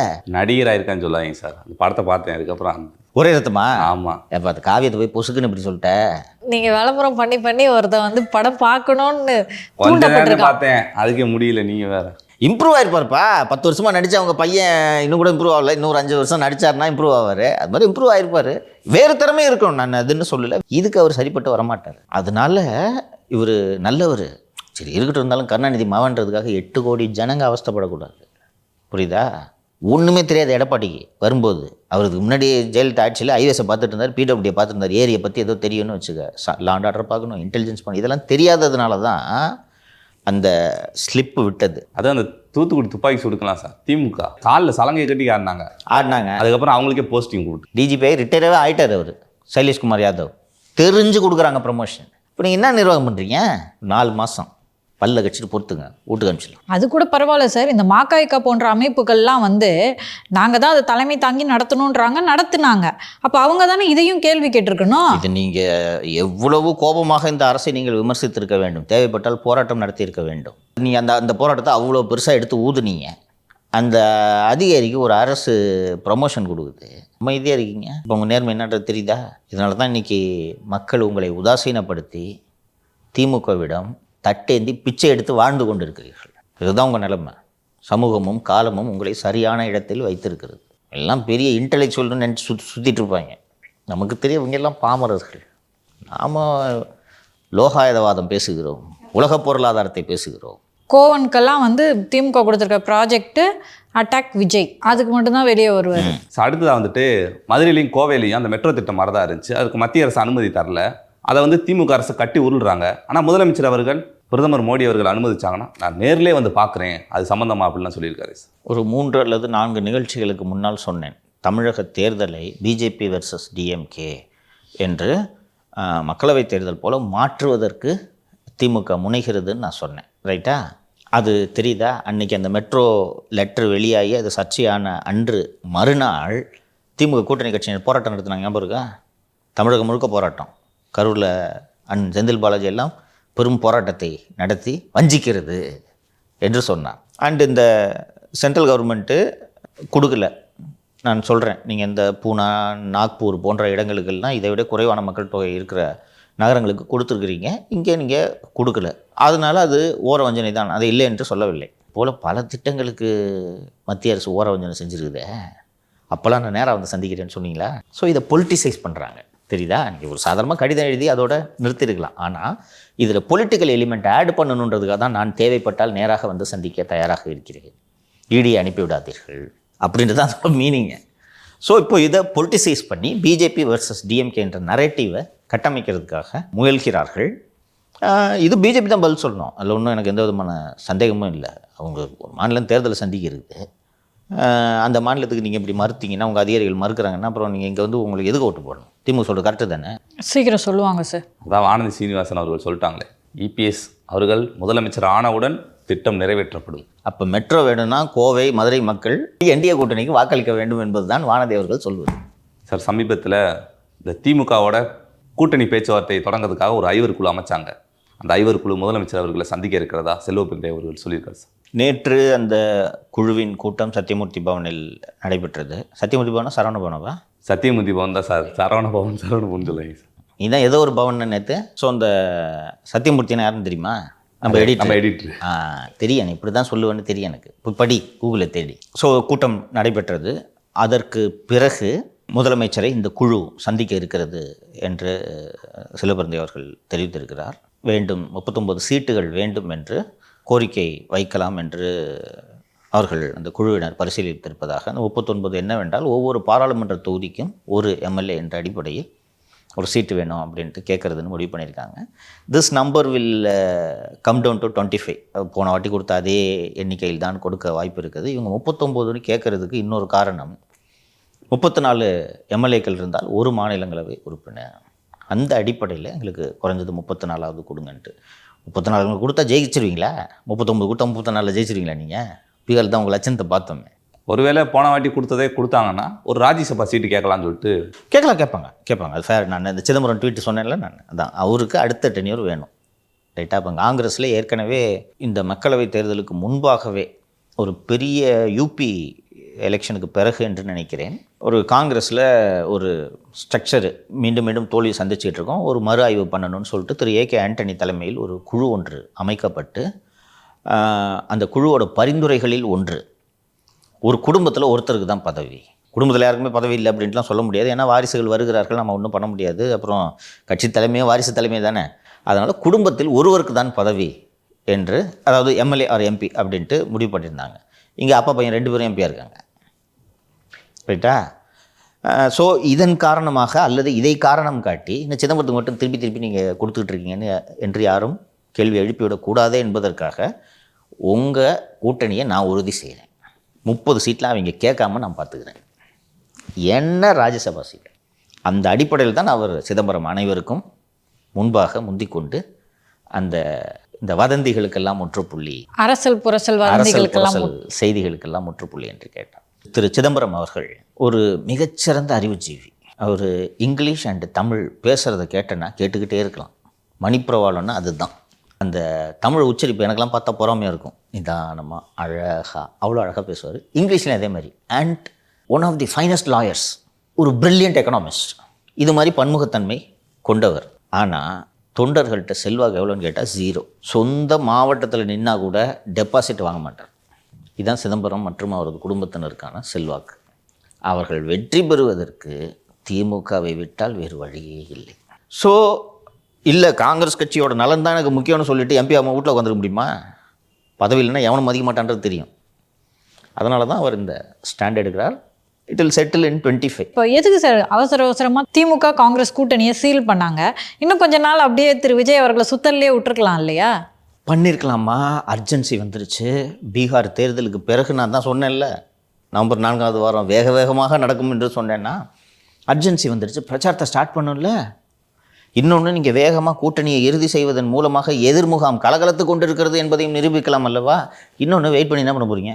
அண்டு திமுக வெயிட் பண்ணுறதுக்கு ரெடியாக இருக்குது. சரி, விஜயை சொத்தலை விடலான்னு முடிவு பண்ணி, இல்லை நாங்கள் அங்கே வர்றோம் அப்படின்ட்டு சொல்லிட்டு இருந்தேன். சரி, அங்கே போன்னு சொல்லிட்டாங்கன்னா சொல்லுங்கள், எங்களை சக்கையாக ட்ரீட் பண்ணுறீங்க, ஜூஸ் கொடுக்க மாட்டீங்க, நாங்கள் பனையூர் தம்பிக்கிட்ட போகிறோம் என்று நீங்கள் சொல்லி தான் பாருங்களேன். சரி, போன்ட்டாங்கன்னா அப்புறம் யார் எம்பி பதவி கொடுப்பா? அங்கே 80 சீட்டு தருவாங்க. நீங்கள் அங்கே போய் வாங்கிக்கிங்க. இங்கே இந்த கேப்பில் 25 சீட்டு கேப்பில் நம்ம கோக்க மணிக்கிட்ட சொன்னோன்னா அவர் ஐயாவை கூட்டின்னு வந்துட்டார்னா கணிசமாக வட தமிழகத்தில் ஒரு செல்வாக்கை செலுத்தலாம்ல. உங்களுக்கு தமிழகம் முழுக்க வாக்கு இருக்குது. ஒவ்வொரு தொகுதியிலையும் ஒரு 5000, 10,000, 15,000 தமிழகம் முழுக்க இருக்குது. அதுக்கு பதிலாக நார்த்தில் வலுவாக இருக்கிற ஒரு வாக்கு வங்கி நாங்கள் கூட்டிகிட்டோன்னா ஆப்ஷன் இல்லாமல் இல்லை திமுகவுக்கு. என்ன பண்ணுவீங்க? சரி, இங்கே வந்து அங்கே அதே 25 வாங்கிக்கிறாங்க, ஒரு ராஜ்யசபா கொடுங்கன்னு கேட்டுக்கலாம். அந்த தம்பிகிட்ட என்ன கேட்பீங்க? வேணா என் பழைய படத்தோட சுறா படம் DVD 2 காப்பி தரேன்னு வேணால் தருவார். பார்க்க முடியுமா? அடுத்த நாடாளுமன்ற எலெக்ஷனில் 20 MP சீட்டு தரேன்னு சொல்லுவார். இன்றைக்கி வழியே சொல்லு பாஸு. 3 வருஷ கதை அது.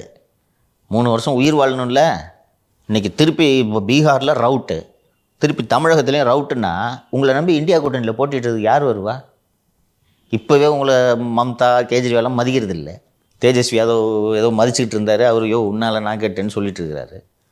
அடுத்து மிக முக்கியமான தேர்தல் 27 உத்தரப்பிரதேச தேர்தல் மக்களவை தேர்தலுக்கான முன்னோட்டம். அகிலேஷ் உங்களை மதியம் போனார்னா போராட்டெல்லாம் தோற்றுனுறீங்க எப்போ? சரி, இல்லைன்னா ஒரு 10 சீட் தரேன் வாங்கிக்க. அரசியல் எந்த முடிவுகள் எடுப்பதாக இருந்தாலும் எல்லாத்தையும் வே பண்ணணும். நீ புரியுதா? அப்படி வே பண்ணி தான் both parties found an urgency.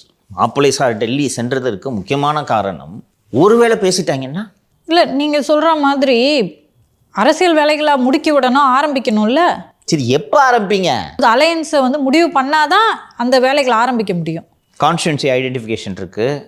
25ல் 7ல் தோத்துட்டீங்க. அந்த 7 நாங்கள் எடுத்துக்கிறோம், அதுக்கு பதிலாக வேறு தொகுதி இது கொடுக்குறோம், நாங்கள் தோற்ற தொகுதியை கொடுக்குறோன்னு தானே திமுக வைக்கும். இப்போ ஆரம்பித்தா தானே சரியாக இருக்கும். தாமதமாக ஆரம்பித்து பீகாரில் நேருக்கு நேர்ப்பு வேட்பாளர்களை போட்டிங்களா? காங்கிரஸ் RJD வேட்பாளர்கள் ஒன்றா நின்னாங்களா? 20 தொகுதியும் என்னமோன்னு நினைக்கிறேன். பீகாரில் 20 தொகுதியும் பிஜேபி ஜெயிச்சிச்சு. Both are in dire needs for each other. அதாவது ஆதவ் வந்து பிளான்ட் பண்ணிட்டு இருக்காரு நியூஸை. ராகுலோட வந்து 1-to-1 பேசுங்கன்னு விஜய் சொல்லியிருக்காரு அப்படின்லாம். 1-to-1 பேசுகிறவங்கலாம் எவ்வளோ அமைதியாக இருந்திருக்காங்க பாருங்கள். இப்போது திரு சிதம்பரம் அவர்களுக்கு நீடு இருக்குன்ற போது அவர் 1-to-1 பேசிட மாட்டார் ராகுல் கிட்ட. ஜி இங்கே தப்பு நடக்குது ஜி அப்படின்னு. நம்மளுக்கு பெரிய சிக்கலாயிடும். இந்தியா கூட்டணியை வந்து அப்புறம் நாளைக்கு UP எலெக்ஷன் வரும்போது அகிலேஷ்லாம் மதிக்க மாட்டார், பார்த்துக்கங்கன்னு சொல்லிட்டு. அவங்க எல்லாருக்குமே நேஷ்னல் பர்ஸ்பெக்டிவ் இருக்கும். நீங்கள் புரிஞ்சுக்குங்க. அவங்க மனசில் இது எல்லாத்தையும் விட காங்கிரஸ்க்கு ரொம்ப முக்கியம் UP எலெக்ஷன்ஸ். தாவேக்காவை பொறுத்த வரைக்கும் தன்னுடைய மூக்கில் எப்படி தப்பாக பண்ணிட்டு இருக்காங்க பாருங்க. தெரியலம்மா, அரசியல் உங்களுக்கு தெரியல. இவங்க எல்லாம் ஊடுறவங்கம்மா, இதே வேலையாக இருக்கிறவங்க. அதில் அந்த கருணாநிதியோட மூளை ஐன்ஸ்டீன் மூளை கூட வந்து ஒப்பிட்டு பார்க்கணும். ஈவன் ஜெயலலிதா, அதாவது பொலிட்டிக்கல் அனிமல்னு சொல்லுவாங்க. யோசிச்சுக்கிட்டே இருக்கிறது, அடுத்து என்ன பண்ணணும், இது என்ன பண்ணணும், இதெல்லாம் இப்படி யோசிச்சே தப்பாகும். கருணாநிதி செய்த தவறு, அவ்வளோ பெரிய கட்சி பழம் நழுவி விட்டது, விழப்போகிறதுன்னு சொன்னார். மறுநாள் போய் முடிச்சிட்டார் அவர் கதையை.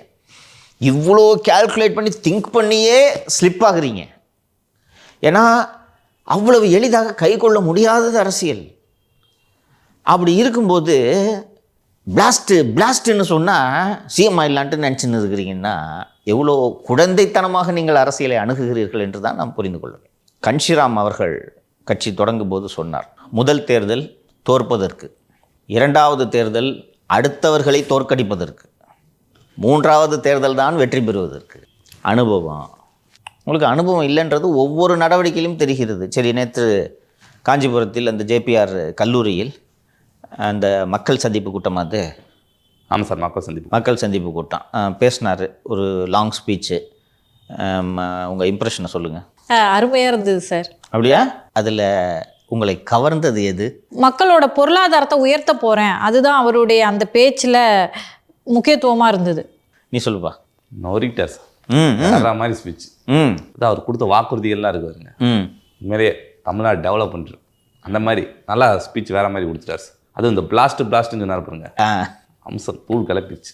அவர் ஜென்ஸியை மட்டும் குறி வைக்கிறாரோ அப்படின்ட்டு எனக்கு தோணுது. அவரோட பேச்சு ஸ்டைலு இது எல்லாம் வந்து ஜென்ஸி வாக்காளர்களை மட்டும் குறிவைப்பதாக எனக்கு தோன்றுகிறது. சார், இந்த நேரத்தில் ஒன்றே ஒன்று மட்டும் கேட்குறேன், இந்த ஜென்ஸி வாக்காளர்கள் அப்படின்னு சொல்லிட்டு நீங்கள் சொல்கிறீங்க, எவ்வளோ பர்சன்டேஜ் சார் தமிழ்நாட்டில் இருப்பாங்க?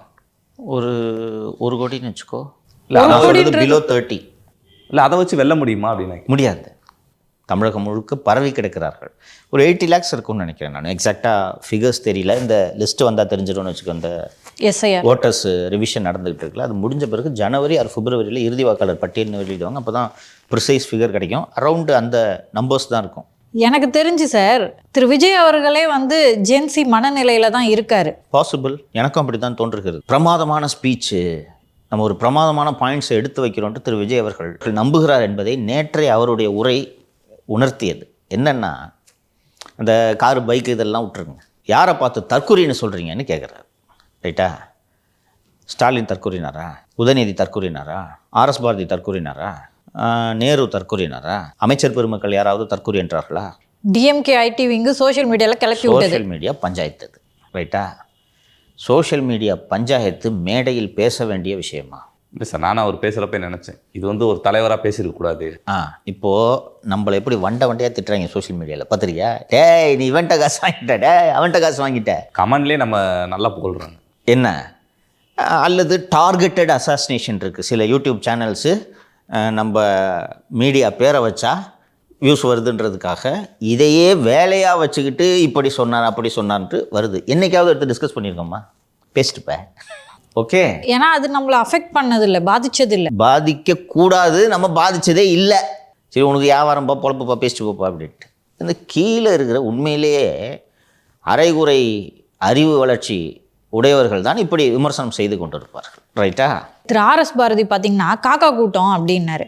அதை நம்மளே கூட சொல்லியிருந்தோம், இந்த காக்கா கூட்டம்லாம் சேர்ந்து உங்கள் தலையில் கொத்துனா அட்லீஸ்ட் அதை மாதிரி பேசியிருந்தா கூட மாசாக இருந்திருக்கும். அது ஆர்எஸ் பாரதி சொன்னதை நீங்கள் எடுத்துக்கலாம். அவர் தலைமை நிலைய செயலாளர், அது அஃபிஷியல். ஓகேவா? யாரை பார்த்துங்க காக்கா கூட்டம்னு சொல்கிறீங்க அப்படின்னு சொல்கிறதுன்றது வேறு. யார் சொன்னா தற்கொலைன்னு? அப்போ இது மேடையில் பேசுகிற விஷயமா? எவனோ ஒருத்தன் சொல்லுவான்பா. அதுவும் இந்த அஜித் விஜய் ஃபேன்ஸ் போட்டுக்கிற சண்டையெல்லாம் பார்த்தோன்னா அது பதில் சொல்லிட்டுருப்பீங்களா நீங்கள்? அப்போ இதை வந்து கிட்டத்தட்ட 2 மாதங்கள் கழித்து நீங்கள் நடத்தக்கூடிய ஒரு அரசியல் நிகழ்ச்சியில் நாங்களா தற்குறி, ஆச்சரியக்குறி, வியப்புக்குறி, உங்கள் அரசியலவே கேள்விக்குறியாக்குற குறி அப்படின்ற மாதிரி இதை சொன்னார். எல்லாம் நீங்கள் இந்த ரைமிங் எல்லாம் ஓகே, பட் இது விவாதிக்கக்கூடிய விஷயமா? இது வந்து ஐடி இவங்க டிஃபைன் பண்ண சார், டிவிக்கு ஐடி. அதை தான் பண்ணிகிட்டு இருக்காங்களேப்பா. நீங்கள் ஏன்ப்பா அதை தொடுறீங்க? நீங்கள் ஒரு லீடர். திமுக வாரிசு அரசியலை முன்னெடுக்கிறது. வாரிசு அரசியலால் தான் திமுக என்று வாழ்கிறது. அறிஞர் அண்ணா தனது மகனையும் மகளையும் கட்சித் தலைவர் ஆக்குவதற்காகவா திமுகவை தொடங்கினார்? அந்த கொள்கையிலேருந்து விலகிட்டாங்க அப்படின்னு சொல்லிட்டு சொல்கிறார். குடும்பத்துக்காக தான் அந்த கட்சி நடக்குதுன்னு சொல்லுங்கள். இதைத்தான் நான் விஜய்கிட்டேருந்து எதிர்பார்க்குறேன். சோஷியல் மீடியா ட்ரோலுக்கு பதில் சொல்லிட்டுருக்கிறீங்க. அப்போ உங்கள் மனசும் அது உள்ளே தான் இருக்கா? இல்லை சார், தொண்டர்களும் அதான் விரும்புகிறப்ப அதானே சார் பேசணும். அப்போ உங்களோட வாக்காளர்கள் அவர்கள் போதுமா? 19 வயசுல நீ இந்த மனநிலையில் இருப்ப. நேற்று அந்த நிகழ்ச்சியில் கலந்து கொண்டு வெளியே வந்த பெண்களிடம் போய் கருத்து கேட்குறாங்க. ஐயோ, செம்ம கலரு, செம்ம அழகாகிறாரு, செம்ம ஸ்பீச்சு, பிளாஸ்ட்லாம் சொல்கிறாரு. இவர்கள் தமிழகம் கிடையாது. அப்போ அவங்களுக்கு தான் நீங்கள் அட்ரஸ் பண்ணுறீங்களா? அப்போது பெரும்பான்மையாக இருக்கக்கூடிய வாக்காளர்களை கவர்வதற்கு நீங்கள் என்ன பேசினீர்கள்? என்னையும் என் மக்களையும் தொட்டதுக்கு திமுக வருத்தப்படும்ன்றாரு. எங்கே தொட்டாங்க அவங்கள? கரூர் சம்பவத்தை ஒரு சிம்பாலைஸ் பண்ணுறாரு. இருக்கட்டும், நீங்கள் போய் பொரியில் போய் உட்காந்து மாட்டிக்கிட்டீங்க, அவங்க எங்கே தொட்டாங்க? நீங்கள் தான் நீங்கள் கான்ஸ்பிரசி தியரின்னு சொன்னாங்கன்னா அவங்க எல்லாரும் சேர்ந்து கான்ஸ்பயர் பண்ணி 41 பேரை கொண்டுட்டாங்களா? இன்னொன்று, ஒரு பாலிடிக்ஸில் உங்களுக்கு தொல்லை கொடுப்பாங்க. தொல்லை கொடுக்காம எந்த கட்சியும் இருக்காது. அதிமுக இன்னும் தொல்லை கொடுக்கலாம் ஆரம்பிப்பாங்க, இருங்க. ஸோ அப்படி இருக்கும்போது நீங்கள் எங்களை தொட்டுட்டீங்க, நான் விட மாட்டேன் அப்படின்றதெல்லாம் சினிமாவில் கிளைமேக்ஸில் பேச வேண்டிய பஞ்சு பாதுலாம். அதை திருப்பி பார்த்தோன்னா அது ஜென்சி கிட்ஸுக்கு ஆர்ப்பரித்தார்கள் பார்த்தியா, நான் வச்ச குறி தவறாது, தவறுற மாதிரி குறி வைக்க மாட்டேன். இல்லை எம்ஜிஆர் பார்த்த டைலாக்ப்பா, அதுதான் சார் சொல்கிறாரு. ஸோ இவரோட அந்த ஸ்பீச்சே நேற்று ரொம்ப எதிர்பார்த்தோம். இல்லை இந்த கரூரை கான்ஸ்பிரசின்னு சொல்கிறீங்கல்ல, அதையாவது பேசுங்க. ஏன் சார் அவரோட ஸ்பீச்சில் ஒரு கன்சிஸ்டன்சி இருக்க மாட்டேங்குது? மதுரை மாநாட்டில் சூப்பராக பேசினாருன்னு நினைக்கிறேன். கிரவாண்டியோட முடிஞ்சிச்சு. எங்கே கன்சிஸ்டன்சி மிஸ் ஆகுது? ஸ்கிரிப்ட் ரைட்டர் அப்புறம் அப்படி எழுதி கொடுத்தா அப்படி தான் பேசணும். தம்பி, பேசுறது நீ தானேப்பா. 2 மாதம் கழித்து பேசுகிறோம். ஒட்டுமொத்த தமிழக மக்களும் இந்த பேச்சை விவாதிக்க வேண்டும். ஒரு வாரத்திற்கு தொலைக்காட்சி விவாதங்களில் இது தலைப்பாக இருக்க வேண்டும். தீவிரமான அரசியல்னு ஒன்று இருக்கு இல்லையா? டிஜிபி விவகாரமாக இருக்கட்டும், இந்த தமிழகத்தில் கடன் அதிகரித்தது, பெண்கள் பாதுகாப்பு இல்லை, பெண்கள் பாதுகாப்பு, வாரிசு அரசியல்லாம் அடிச்சிங்கன்னா வலிக்கும் திமுகவுக்கு. ஏன் இப்படி ஒரு தீவிரமான அரசியலை பேசுறதுல ஒரு தயக்கம் திரு விஜய்க்கு இருக்கு? எதுக்கு பிரச்சனைன்னு அஞ்சுறாரோன்ட்டு கூட எனக்கு தோணுது. சிக்கலான விஷயங்களை தொடாமல் போய்விடுவோம் என்று நினைக்கிறாரோ என்று கூட எனக்கு தோன்றுகிறது. திரு ஆம்ஸ்ட்ராங் விவகாரம்லாம் விஜய்க்கு தெரியுமான்னு கூட தெரில. வாட் டு டூ மாலதி, இதெல்லாம் வலிக்கும், புரியுதா? இதெல்லாம் வலிக்கும். அந்த ஆம்ஸ்ட்ராங் விஷயத்தை தொட்டார்னா தலித் சமூக மக்கள் அத்தனை பேரிடமும் சென்று சேருவார். சிம்பிள் சைக்காலஜி இது, ஓகேவா? அவங்க தான் உங்கள் டார்கெட்டு. அதை விட்டுட்டு பிளாஸ்ட்டுன்ட்டு இருக்கீங்க. இன்னொன்று, திமுக அட்டாக் பண்ணுறீங்க, ஃபைன். மீண்டும் இன்றைக்கி நீங்கள் தெளிவாக என்டிஏ கூட்டணியில் நாங்கள் ஒருபோதும் இடம்பெற மாட்டோம் என்பதை உங்கள் கட்சி நிர்வாகிகள் சொல்லியிருக்கிறார்கள், நீங்களும் சொல்லிவிட்டீர்கள், ரைட்டா? ஏடிஎம்கே பிஜேபி திட்டுறது உங்களுக்கு என்ன பிரச்சனை? திட்டுங்க. இன்றைக்கி போய் கோர்ட்டில் கேஸ் போட்டிருக்காங்க தெரியுமா, வாக்காளர் திருத்தத்துக்கு எதிராக. என்றைக்கு சொன்னோம்? ஃபஸ்ட்டு போடணும். போராட்டம்லாம் நடத்துகிறீங்களே, எல்லாரும் போடுறோம், ஊரே போய் போடுது, நீங்கள் ஏன் போடணும்? இப்போ போட்டிருக்காங்க. அந்த வாக்காளர் திருத்தத்து அதுக்காக நீங்கள் ஆர்ப்பாட்டம்லாம் நடத்திட்டீங்க, ஒரு ஸ்டாண்டு எடுத்துட்டீங்க. அது ஒரு தப்பான ஸ்டாண்டுன்னு நம்ம சொன்னோம், இருந்தாலும் ஒரு ஸ்டாண்டு எடுத்துட்டீங்க. அதை பற்றி பேசுங்க. பிஜேபி ஓட்டு பூரா திருடுதுப்பான்றதை சொல்லுங்கள். தமிழகத்தில் மதவாத அரசியலை புகுத்த பிஜேபி நினைக்கிறதுன்னு சொல்லுங்கள். அதிமுக பிஜேபிக்கு அடிமையாயிடுச்சுன்னு சொல்லுங்கள். அப்போ என்ன ஐடியாவில் இருக்கிறீங்க? மெயினாக நான் சொல்கிறது, திமுக பதில் சொல்ல முடியாத ஒரு குற்றச்சாட்டுன்னா வாரிசு அரசியல். ஃபஸ்ட்டு எங்கேயாவது நேம் பண்ணுறீங்களா? ஒருத்தவங்க இருக்காங்க, அவங்க யாருன்னு உங்களுக்கே தெரியும், நாங்கள் தெரிஞ்சுக்கணுமா? உங்களுக்கு தெரியாதா? எங்களுக்கு தெரில. நீங்கள் தானே அரசியலுக்கு வந்திருக்கீங்க. ஒரு பாமரன் உங்களை பார்க்குறாரு, அவருக்கு நீங்கள் என்ன அட்ரஸ் பண்ண விரும்புகிறீங்க? இவங்க எதிரி, கொள்கை எதிரி, இந்த எதிரின்லாம் சொல்லிட்டீங்க. ஒரே ஒரு இடம் மதுரையில் மட்டும்தான் மோடியையும் ஸ்டாலினையும் நேம் பண்ணாருன்னு நினைக்கிறேன். வேறு எல்லா இடத்துலையும் ஷேடோ பாக்ஸிங் தான். அவங்க இருக்காங்க, உங்களுக்கு தெரியும், அவங்க மேடையில் இப்படிலாம் பேசுகிறாங்க. டிஎம்கே நேரடியாக அட்டாக் பண்ணிச்சு பார்த்தீங்களா? ஆமாம் சார். டிகேஎஸ் இளங்கோவன் செய்தி தொடர்பாளர் அவர் சொல்லியிருக்காரு, பிஜேபி எழுதி கொடுத்த ஸ்கிரிப்டை தான் அவர் பேசுகிறாரு. இப்போ விஜய் எதிர்கொள்ளக்கூடிய அடுத்த சிக்கல் என்னவென்றால், திமுக ஒரு பிஜேபி பி டீமுங்க, ஏடிஎம்கே இன்னும் ஆரம்பிக்கல, திமுக பி டீம்னு வாங்க, ஓகேவா? இவருக்கான ஐடென்டிட்டி என்ன? அப்போ இவர் நான் 2 பேரையும் எதிர்க்கிறேன் அப்படின்னு சொல்கிறாரு. ஆனால் பிஜேபி மீதான விமர்சனம் எங்கே? கட்சியோட பொதுச் செயலாளர் பாருங்கள், பாஸ்போர்ட் வாங்க முடியலங்க, ஓட்டர் ஐடி செல்லாம் போச்சுங்கன்னாரு. சொல்லுங்கள். வீடியோ போட்டிங்களே, ஃபார்ம் என்னென்ன எப்படி ஃபில்லப் பண்ணலாம், ஃபார்ம் போட்டிங்களே, அது பேசுங்க. பீகாரில் வாக்குகளை திருடி தாங்க ஜெயிச்சாங்க அவங்க, இதே மாதிரி வாக்குகளை திருடுறாங்கங்கன்னு சொல்லுங்கள். காஞ்சிபுரம் மாவட்டத்தில் உள்ள பிரச்சனைகளை திரு விஜய் அவர்கள் பேசினார். பரந்தூர் பற்றி பேசியதெல்லாம் எனக்கு உள்ளபடியே மகிழ்ச்சி. பஸ் ஸ்டாண்டு கட்டில் இதெல்லாம் பேசினார். இது தேர்தல் பிரச்சார சமயத்தில் போய் அங்கே பேச வேண்டிய வேலை, அங்கே பேச வேண்டிய பேச்சு இது. நீங்கள் எந்த சூழலில் பேசுகிறீங்க, எவ்வளவு நாள் கழித்து பேசுகிறீங்க, உங்ககிட்ட மக்கள் என்ன எதிர்பார்க்குறாங்கன்ற புரிதலே உங்களுக்கு இல்லை. மாலதி கேட்டிங்கல்ல, ஏன் இப்படி பேசுகிறாரு அப்படின்ட்டு, அந்த புரிதல் உங்களுக்கு இல்லை. யார் அட்ரஸ் பண்ணுறோன்றது உங்களுக்கு தெரியல. நீங்கள் அங்கே இருக்கிற 2000 பேர் அட்ரஸ் பண்ணல, தமிழ்நாட்டை அட்ரஸ் பண்ணுறீங்க. இப்போ வேனில் பிரச்சாரத்துக்கு போகிறாங்கல்ல, இந்த இதில் பேசினார்ல, நாகப்பட்டினம், தஞ்சாவூர், திருச்சி, பெரம்பலூரில் பேசினார்ல, அங்கே லோக்கல் இஷ்யூஸை பேசுகிறது உறுத்தலாக தெரியல. கரெக்டாக? நாமக்கல்லில் பேசினார்லவா, நாமக்கல்லில் போயிட்டு கிட்னியை பற்றி பேசினார், அதுலேயும் ஒருத்தர் கிட்னி திருடுறாரு, திமுக எம்எல்ஏ. ஸோ அங்கே பேசினார், அது புரிஞ்சுக்க முடியுது. ஸ்டேட்டை அட்ரஸ் பண்ணுறீங்க நீங்கள். 2 மாதம் கழித்து என்ன பேச போகிறாருன்றது உட்காந்து நம்ம டிவியில் பார்த்துக்கிட்டு இருக்கோம். அப்போ நீங்கள் அங்கே காஞ்சிபுரம் பஸ் ஸ்டாண்டை பற்றி பேசுகிறது திருநெல்வேலியில் இருக்கிறவன் எப்படி பார்ப்பான், எப்படி கனெக்ட் பண்ணுவான்? மற்றவர்களுக்கு இல்லாத சிக்கல் உங்களுக்கு இருக்கிறது. எடப்பாடி ஊராக போகிறாரு, அந்தந்த ஊர் பிரச்சனையை பேசிட்டு ஜென்ரலாகவும் பேசுகிறார். ஃபஸ்ட்டு ஸ்டேட் வைடு இஷ்யூஸ் எல்லாம் பேசி முடிச்சுட்டு தான் லோக்கல் இஷ்யூஸ்க்கு வருவார். நீங்கள் கிட்டத்தட்ட உங்களுக்கு இது ஒரு ஸ்டேட் மீட்டிங் மாதிரி தான், ஏன்னா டிவியில் தான் கன்சியூம் பண்ணுறோம். அப்படி இருக்கும்போது ஒரு ஸ்டேட் ஆடியன்ஸுக்கு அட்ரஸ் பண்ணணும், அதற்கேற்றார் போல் உங்கள் ஸ்பீச் இருக்கணுன்றது உங்களுக்கு தெரியல. யார் வேணாலும் ஸ்பீச்சு எழுதி கொடுக்கட்டோங்க, நீங்கள் தான் பேசுகிறீங்க. இதை இந்த மாடுலேஷனில் சொல்லணுன்றதுலாம் உங்களுக்கு தெரியுது இல்லை? நண்பா, நண்பீஸ், பிளாஸ்ட்டு இது உங்களுக்கு தெரியுதில்லை? என்ன பேசணும்னு தெரியுதா? திரைப்படத்தில் அவரோட ஃபேன்ஸை திருப்திப்படுத்துறதுக்கு இந்த காட்சிகளை இப்படி வைக்கணும்னு இயக்குனர்கிட்ட சொல்லுவார்ல, டேரக்டரே வந்து சார் இந்த தான் சார் உங்கள் லைன் அப்படின்னு சொன்னோன்னா இந்த லைனை நான் இப்படி டெலிவரி பண்ணால் என் ஃபேன்ஸுக்கு பிடிக்கும் அப்படின்ட்டு சொல்கிறாருல்ல, இதே மாதிரி தேர்தல் அணுகிறாருன்னு நான் புரிஞ்சுக்கிறேன். அது மாதிரி தேர்தல் அணுகலைன்னு நான் புரிஞ்சுக்கிறேன். தன்னுடைய நோக்கம் என்ன அப்படின்ற கிளாரிட்டி திரு விஜய் அவர்களுக்கு இல்லாதனால, தன்னுடைய டார்கெட் யார் அப்படின்றதுலேயே அவங்களுக்கு ஒரு கன்ஃபியூஷன் இருக்கிறதுனால, இப்போ நீங்கள் சொல்கிறீங்கள இதை பேசினாதான் மக்களுக்கு பிடிக்கும்ன்ற கிளாரிட்டி திரு விஜய் அவர்களுக்கு அரசியலில் இல்லை இவ்வளோதான் அரசியல்னு புரிஞ்சுக்கிறாரு. நான் அதை எதுக்கு சினிமா உதாரணத்தை நான் சொன்னேன்னா, சினிமாவில் உங்களுக்கு நல்லா தெரியுது, இந்த சீனுக்கு நான் இப்படி தலையை சாய்ச்சி சொன்னேன்னா தேட்டரில் விசில் பறக்குன்றது நல்லா பிடிபட்டுருச்சு விஜய்க்கு. ஓகே, இதான் அரசியல் நினச்சிட்டு தான் விஜய் சிக்கல். வெகுஜன மக்களை அவர் கான்சென்ட்ரேட் பண்ணல.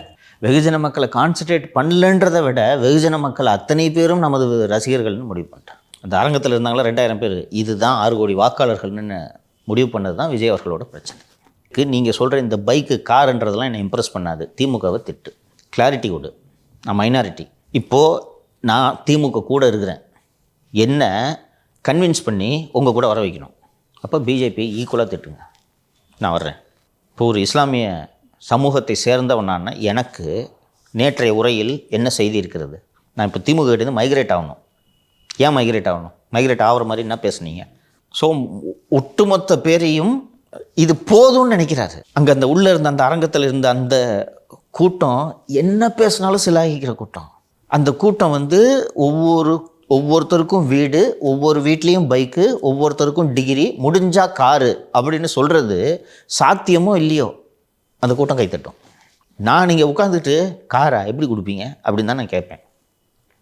இப்போ நான் ஏடிஎம்கே வாக்காளனாக இருக்கேன், அல்லது ஆதரவாளன், மெம்பரை விட்டுருங்க, மெம்பர்ஷிப்புக்குள்ளே நான் போவேன். நான் இப்போ இன்றைக்கி ஏடிஎம்கேக்கு ஓட்டு போடலான்ட்டு இருக்கேன். இல்லையே, இருந்தாலும் எடப்பாடியோட பெட்டர் லீடராக இருக்காருன்ட்டு கன்வின்ஸ் பண்ணுறதுக்கு நேற்று என்ன டெலிவரி பண்ணீங்கன்னு கேட்குறேன். பிளாஸ்டா ஸ்டாலின் அவர்களே, எழுதி வைத்துக் கொள்ளுங்கள், ஆட்சி மாற்றம் ஏற்பட்டதும் அத்தனையிலும் விசாரணை நடத்தப்படும், ஒருத்தரை சும்மா விட மாட்டேன். அப்போ எனக்கு ரைட்டியா தூக்குறாரியா அந்த மந்திரிங்களா? சூடு பிடிக்குது அரசியல். எடப்பாடி பேசுகிறாருல, அப்படி இந்த அதிகாரியெல்லாம் ஞாபகம் வச்சுக்கணும். ஆட்சி மாற்றம் ஏற்பட்டோன்னு ஒருத்தரை சும்மா விட மாட்டேன், எல்லாத்துக்கு மேலேயும் விசாரணைக்கு உத்தரவிடுவேன் நான் சொல்கிறாரா?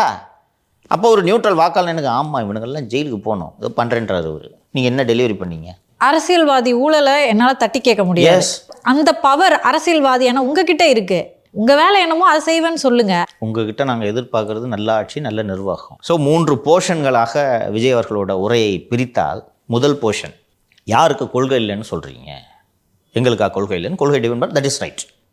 அந்த போர்ஷன் ரைட்டு. எங்களை பார்த்து கொள்கை இல்லாத கூட்டம்லாம் சொல்லாதீங்க, நீங்கள் தான் என் கொள்கையை மறந்துட்டீங்க, எங்களுக்கு கொள்கை இருக்குது, நாங்கள் வரிசையாக இவ்வளோ கொள்கைகளை வைத்திருக்கிறோம் என்று நீங்கள் சொன்னீங்க. That portion is right. இதுதான் எதிர்பார்க்குறோம், புரியுதுங்களா? டிஃபெண்ட் பண்ணணும்.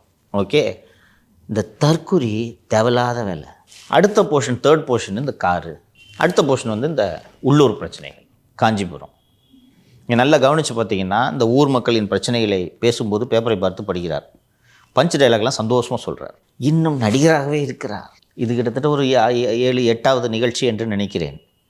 நாளுக்கு நாள் இம்ப்ரூவ் ஆகணும், நாளுக்கு நாள் மீண்டும் மீண்டும் ஹீரோவாகவே ஒரு மாறிட்டு இருக்காரு, சினிமா ஹீரோவாக. நிஜ வாழ்க்கையில் ஹீரோவை தான் மக்கள் வாக்களிப்பார்கள். எளிமைப்படுத்தி சொல்ல வேண்டும் என்றால், என்ன பண்ணணும் அரசியலில், எப்படி பண்ணணுன்றது விஜய்க்கும் தெரியல, விஜய் கூட இருக்கவங்களுக்கும் தெரியல. இல்லை, இவங்களோட 2026 பிரச்சார வடிவம் இப்படி தான் இருக்க போதா சார்? வேறு என்ன வடிவம்?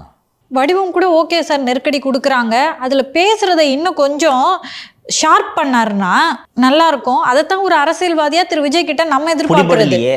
உங்களுக்கு பிடிபடலையே, உங்களுக்கு என்ன பேசணும், எப்படி பேசணுன்றது இன்னும் பிடிபடலையே. 6 கோடி வாக்காளர்களும் ஜென்சி கிட்ஸு விஜய் ஃபேன்ஸுன்னு நினச்சிக்கிட்டு நீங்கள் ஸ்பீச் ரெடி பண்ணிங்கன்னா இப்படி தான் ஸ்பீச் எழுதுவீங்க. இன்னொன்று திரு விஜய் அவர்கள் நன்றாக புரிந்து கொள்ள வேண்டும். நீங்கள் பேசுறது நல்லா இருக்கு.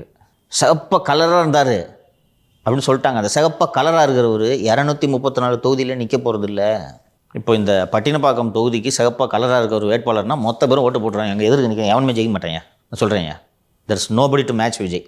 எல்லா தொகுதியிலையும் சிகப்பா கலராக இருக்கிறவரால் நிற்க முடியுமா? மாஸ்க் போட்டுட்டு நிற்கலாம். அப்போது என் ரெப்ரசன்டேட்டிவ்ஸ் இவங்களுக்கு ஓட்டு போடுங்கன்ட்டு என்னை எப்படி கன்வின்ஸ் பண்ணுவீங்க? நான் வில்லிவாக்கத்தில் இருக்கும்போது லோக்கல் இஷ்யூஸை பார்ப்பேன். அதை இந்த பையனா இந்த தொகுதி பிரச்சனைலாம் சரி பண்ண போது இது சரியாக வராது, இது படத்துக்கு கொடி கட்டுற தம்பி, இது இன்னொன்று இவரெல்லாம் தூக்கி பாக்கெட்டில் போடுறதுக்கு அங்கே 2 கட்சி ரெடியாக இருக்குது. நாள் ஆக ஆக உங்கள் ட்ராக்ஷன் குறையும். இப்போ கிட்டத்தட்ட ஒரு 8வது 9வது நிகழ்ச்சி. சினிமாட்டிக் ஸ்பீச்சை தாண்டி விஜய்கிட்ட ஒன்றும் இல்லைன்றது இன்றைக்கி ஆயிடுச்சா? அந்த என்ன பேச போகிறார்ன்ற பரபரப்பு இருக்கா? இப்போ அடுத்த மீட்டிங்கில் என்ன பேச போகிறான்னு நான் இப்போவே சொல்லுவேன். இன்றைக்கி பிளாஸ்ட் மாதிரி வேறு ஏதாவது ஒன்று சொல்லுவார் அப்படின்றத இப்போவே நம்மால் ஊகிக்க முடிகிறது. அது பிடிபடலை சார். குகைக்குள்ளே இருந்து ஒரு சிங்கத்தோட நிழல் வருது. அது அப்படியே கொஞ்சம் கொஞ்சமாக வந்து வெளியே வரும்போது ஒரு சிங்க குட்டி வந்துட்டு இருக்கா மாதிரியான உணர்வு இருக்குது சார். அதுதான் பஸ்ட் ஆகிட்டுருக்கு அந்த இமேஜ். கமலுக்கு இருந்துச்சு. இது கமல் வரும்போது அது ஆர்டிஃபிஷியலாக கட்டமைக்கப்பட்டதுன்னு வச்சுங்க. மக்கள் நீதி மையம் அந்த ஃபஸ்ட்டு மீட்டிங்கு வெளியூரில் எங்கேயோ நடந்துச்சு. ஷபீர் நேரடியாக போய் ரிப்போர்ட் பண்ணாருன்னு நினைக்கிறேன். பேசிட்டு போப்பாங்க. ஓ இவங்க வர்றாங்கயா, இங்கே வர்றாங்க, இவ்வளோ கூட்டம் அப்படின்ட்டு சொல்லுவார் அவர் ஷபீர். அவ்வளோ பரபரப்பு. சென்னையில் ஜிஆர்டியில் நடந்த ஒரு கூட்டத்துக்கு மட்டும் நான் போனேன். வட இந்தியாவிலிருந்து எல்லாம் அவ்வளவு பத்திரிகையாளர்கள் வந்தார்கள். முடிஞ்ச பிறகு திரும்பி பார்க்குறாங்களா அப்போது? ஸோ கமல் ஜெயிக்கிற நிலைமைக்கு வந்தார் கோவையில். அது வேலுமணி அவர்களால் மண்ணை கவினார்னு வச்சுங்க. கமல் கிட்டத்தட்ட ஜெயிக்கிற அளவுக்கு வெற்றிக்கு கிட்ட வந்துட்டார். But what about the performance of other MNM candidates? இத்தனைக்கும் 21 பெரிய பெரிய ஆளுங்கள்லாம் நின்றார்கள் அப்போது. இப்போது how are you going to bridge this? இன்றைக்கி அவங்களாம் செல்வாக்கு படைத்தவர்கள். இப்போ நானும் ஒரு அதிமுக ஆதரவு வாக்காளனாகவோ அல்லது திமுக ஆதரவு வாக்காளனாகவோ இருக்கும் என்னை, அல்லது சிறுபான்மை சமூகத்தை சேர்ந்தவனாகவோ இருக்கும் என்னை, என்னோட new party is going to bring change, bring ரெவல்யூஷன்னு கன்வின்ஸ் பண்ணுறதுக்கு what are you giving to me? You are another Jan Suraaj. அவர் சொல்லிட்டாரு சார், பிரசாந்த் கிஷோர், நான் எல்லா காசையும் செலவு பண்ணிட்டேன், 1000 ரூபாய் கொடுக்காம நீங்கள் யாரும் என்னை பார்க்க முடியாது அப்படின்ட்டார். Right, okay, he's doing politics. எனக்கு சந்தோஷமாக இருக்குது. எனக்கு முன்னை விட பிரசாந்த் கிஷோரோட இப்போதைய செயல்பாடுகள் எனக்கு பிடித்திருக்கிறது. போய் முடங்கி போய் உட்காரல, வர்றாரு 1000 ரூபா கொடுண்டு 2000 ரூபா கொடுண்டு ஏதாவது ஒன்று பண்ணுங்கள், பாலிடிக்ஸ் பண்ணோம். பிரசாந்த் கிஷோர் 29 இலக்கா வச்சிட்டாரு. இப்போ புரிஞ்சிட்ருப்பார், கற்றுக்கிட்டார். திரை விமர்சனம் எழுதுபவர்களால் திரைப்படம் எடுக்க முடியாது என்பதை புரிந்து கொண்டார். இன்றைக்கி உட்காந்து வக்கனையாக பேசுகிறோம், இது இப்படி சரியில்லை, டைரக்ட் பண்ண முடியுமா இப்போ நம்மளால்? நானும் பண்ணுறேன்ட்டு இறங்கினா அது எப்படி இருக்குன்றது தெரியும். இவர் வியூக வகுப்பாளர். அவர் போய் தேர்தலில் அவருக்கே வியூகம் வகுத்து என்னாச்சுன்றதை நம்ம பார்த்தோம். So if Prashant Kishor is intelligent, 29 he should select 5 constituencies. படித்தவர்கள் அதிகம் இருக்கக்கூடிய ஒரு தொகுதி. ஏன்னா பிரசாந்த் கிஷோர் பண்ண ப்ராமிஸ்லாம் ஆக்சுவலி குட். மதுவிலக்கை ரத்து பண்ணுவேன்னார். இங்கேருந்து வெளி மாநிலங்களுக்கு போய் எல்லாரும் வேலைக்காக புலம்பெயர்ந்து போகிறது அவமானம் இந்த மாநிலத்துக்கு. அசிங்கமாக இல்லை உங்களுக்கு? இங்கே வேலைவாய்ப்பு இல்லாதனால தானே போகிறேன். நான் வேலைவாய்ப்பை உருவாக்குறேன். வேலைவாய்ப்பை உருவாக்குறதுக்கு துட்டு வேணும். துட்டு வாங்குறதுக்காக நான் மதுவிலக்கை ரத்து பண்ணுறேன். எப்படி இருந்தாலும் போய் பக்கத்து ஸ்டேட்டில் குடிச்சிட்டு தான் இருக்காங்க. ரத்து பண்ணிட்டு ரெவன்யூ வச்சு நான் இண்டஸ்ட்ரியை டெவலப் பண்ணுறேன். ஸ்கில்ஃபுல் லேபரை இங்கே உருவாக்குறேன். என்னுடைய மாநிலத்தின் தொழிலாளர்கள் இன்னொரு மாநிலங்களுக்கு சென்று வேலை செய்து அந்த மாநிலங்களை செழிப்பாக்கும் போது அந்த தொழிலாளிகள் இங்கே வேலை செய்து என் மாநிலத்தில் செழிப்பாக்கட்டுமே. நல்லா பண்ணார். காஸ்ட் ஈக்குவேஷன் அதெல்லாம் தெரியல, ஓவர் ஸ்டெப் பண்ணிட்டார். 5 தொகுதியை கான்சன்ட்ரேட் பண்ணி 5 தொகுதியில் வெறித்தனமாக 3 வருஷத்துக்கு வேலை செஞ்சால் ஹி கேன் வின். எனக்கு இப்போ பிடிச்சிருக்கு. விடாமல் போய் இந்த மௌனவர்தன்லாம் உருட்டினார், ஞாபகம் இருக்கா? இது பீப்புள்கிட்ட அட்ராக்ஷன் கிடைக்குன்றேன். கிடைக்கும். நான் என்ன சொல்கிறேன், கன்சிஸ்டன்சி வேணும். அப்போ தோத்தாலும் போலப்பா, 5 தொகுதியை மட்டும் உங்களால் அவ்வளோதான் முடியும். எல்லா காசையும் செலவு பண்ணிட்டேன்றீங்களே, மொத்த 245 தொகுதியிலையும் போட்டுட்டா செலவு தான் ஆகும். அப்புறம் அவரு காசா பிஜேபி காசான வர தெரில. ஸோ பிரசாந்த் கிஷோருக்கு வேலையே தேர்தல். பிரசாந்த் கிஷோர் என்ற நபரை இந்தியா அறிந்து கொண்டதே தேர்தல் வியூகங்களின் மூலமாக. அவரே மண்ணை கவுறாரு. உங்களுக்கு தேர்தல்னால் என்னன்னே தெரியாது இல்லையா? அப்போ நீங்கள் எவ்வளவு கவனமாக வேலை செய்யணும். இப்போதாவது இந்த ஜான் ஆரோக்கியசாமியை விரட்டி விட்டுட்டு பீடாயாவாரியை இப்போ கூப்பிட்டு வேலைக்கு வைங்க. இந்த பிரதரி நாம்ஸ்லாம் தெரியாது, உருட்டினதெல்லாம் போதும், இங்கே வந்து எனக்கு வேலை செஞ்சு கொடுன்ட்டு இப்படி ஒரு 150 ரூபா கேட்பார். அந்த பேஸ்கெட் பால்கிட்ட கேட்டிங்கன்னா கொடுப்பார் அவர். 150 கோடியா? வேறு என்ன, காசு வேறு இல்லாமல் இருக்கார். யார்? பிரசாந்த் கிஷோர் இருக்கார். இப்போ வேறு எந்த கட்சியும் அவர் சீண்டாது. வியூக வகுப்பு வேலைக்கு அழைக்காது. 100 கூட ஒத்துப்பாருன்னு நினைக்கிறேன். எவ்வளோ 50 கொடுத்தாலும் ஒத்துப்பார். இப்போ சொல்லிவிட்டு கூப்பிட்டு வியூகத்தை வகுத்தீங்கன்னா he'll teach you. Ground experience வேற வந்துருச்சு. ஆ திரு விஜய் அவர்களுக்கு நல்லது நினைப்பாரா இல்லை திரும்ப சுயநலமாக வந்து அவரை வச்சு ஒரு கேம் ப்ளே பண்ணணும்னு நினைப்பாரான்னு நம்மளுக்கு தெரில. இல்லை யூசி அவருக்கும் இன்றைக்கி ப்ராக்டிக்கல் அனுபவம் வந்திருக்கும். அந்த பிரதர் இன் ஆர்ம்ஸ் மீட்டிங்கில் இங்கே ஒவ்வொருத்தரும் 10 பேரை சேருங்க, விஜய் சிஎம், அது வேலைக்கு ஆகாதுன்றது நீங்கள் புரிஞ்சுட்டு இருப்பார். ஸோ ப்ராக்டிக்கலாக திரிணாமுல் காங்கிரஸ், திராவிட முன்னேற்ற கழகம், ஒய்எஸ்ஆர் காங்கிரஸ், ஆம் ஆத்மி பார்ட்டி, இதுக்கெல்லாம் என்னென்ன ஆலோசனைகளை சொன்னோமோ அந்த ஆலோசனைகளை விஜய் அவர்களுக்கு சொன்னால் எது சாத்தியப்படும் என்பதை புரிந்து கொண்டு இப்போது வருவார். He will guide Vijay in a better மேனர்னு நான் நம்புகிறேன். அவர் வந்து இந்த பிளாஸ்ட் கிஸ்ட்லாம் வேலைக்கு ஆகாது, இவங்களுக்கு பிடிச்ச மாதிரி இந்த ஊருக்கு பிடிச்ச மாதிரி பேசு அப்படின்ட்டு சரியாக சொல்லிக் கொடுப்பார். ஜானு விஜய்க்கு பிடிச்சதை பேச வைக்கிறாரு. ப்ரோ தலை இப்படி சாச்சு பிளாஸ்ட்டுன்னு சொல்லு ப்ரோ, பேரரசு சீன் சொல்லி கொடுக்குற மாதிரி ஜான் சொல்லி கொடுத்துட்ருக்காருன்னு நினைக்கிறேன்.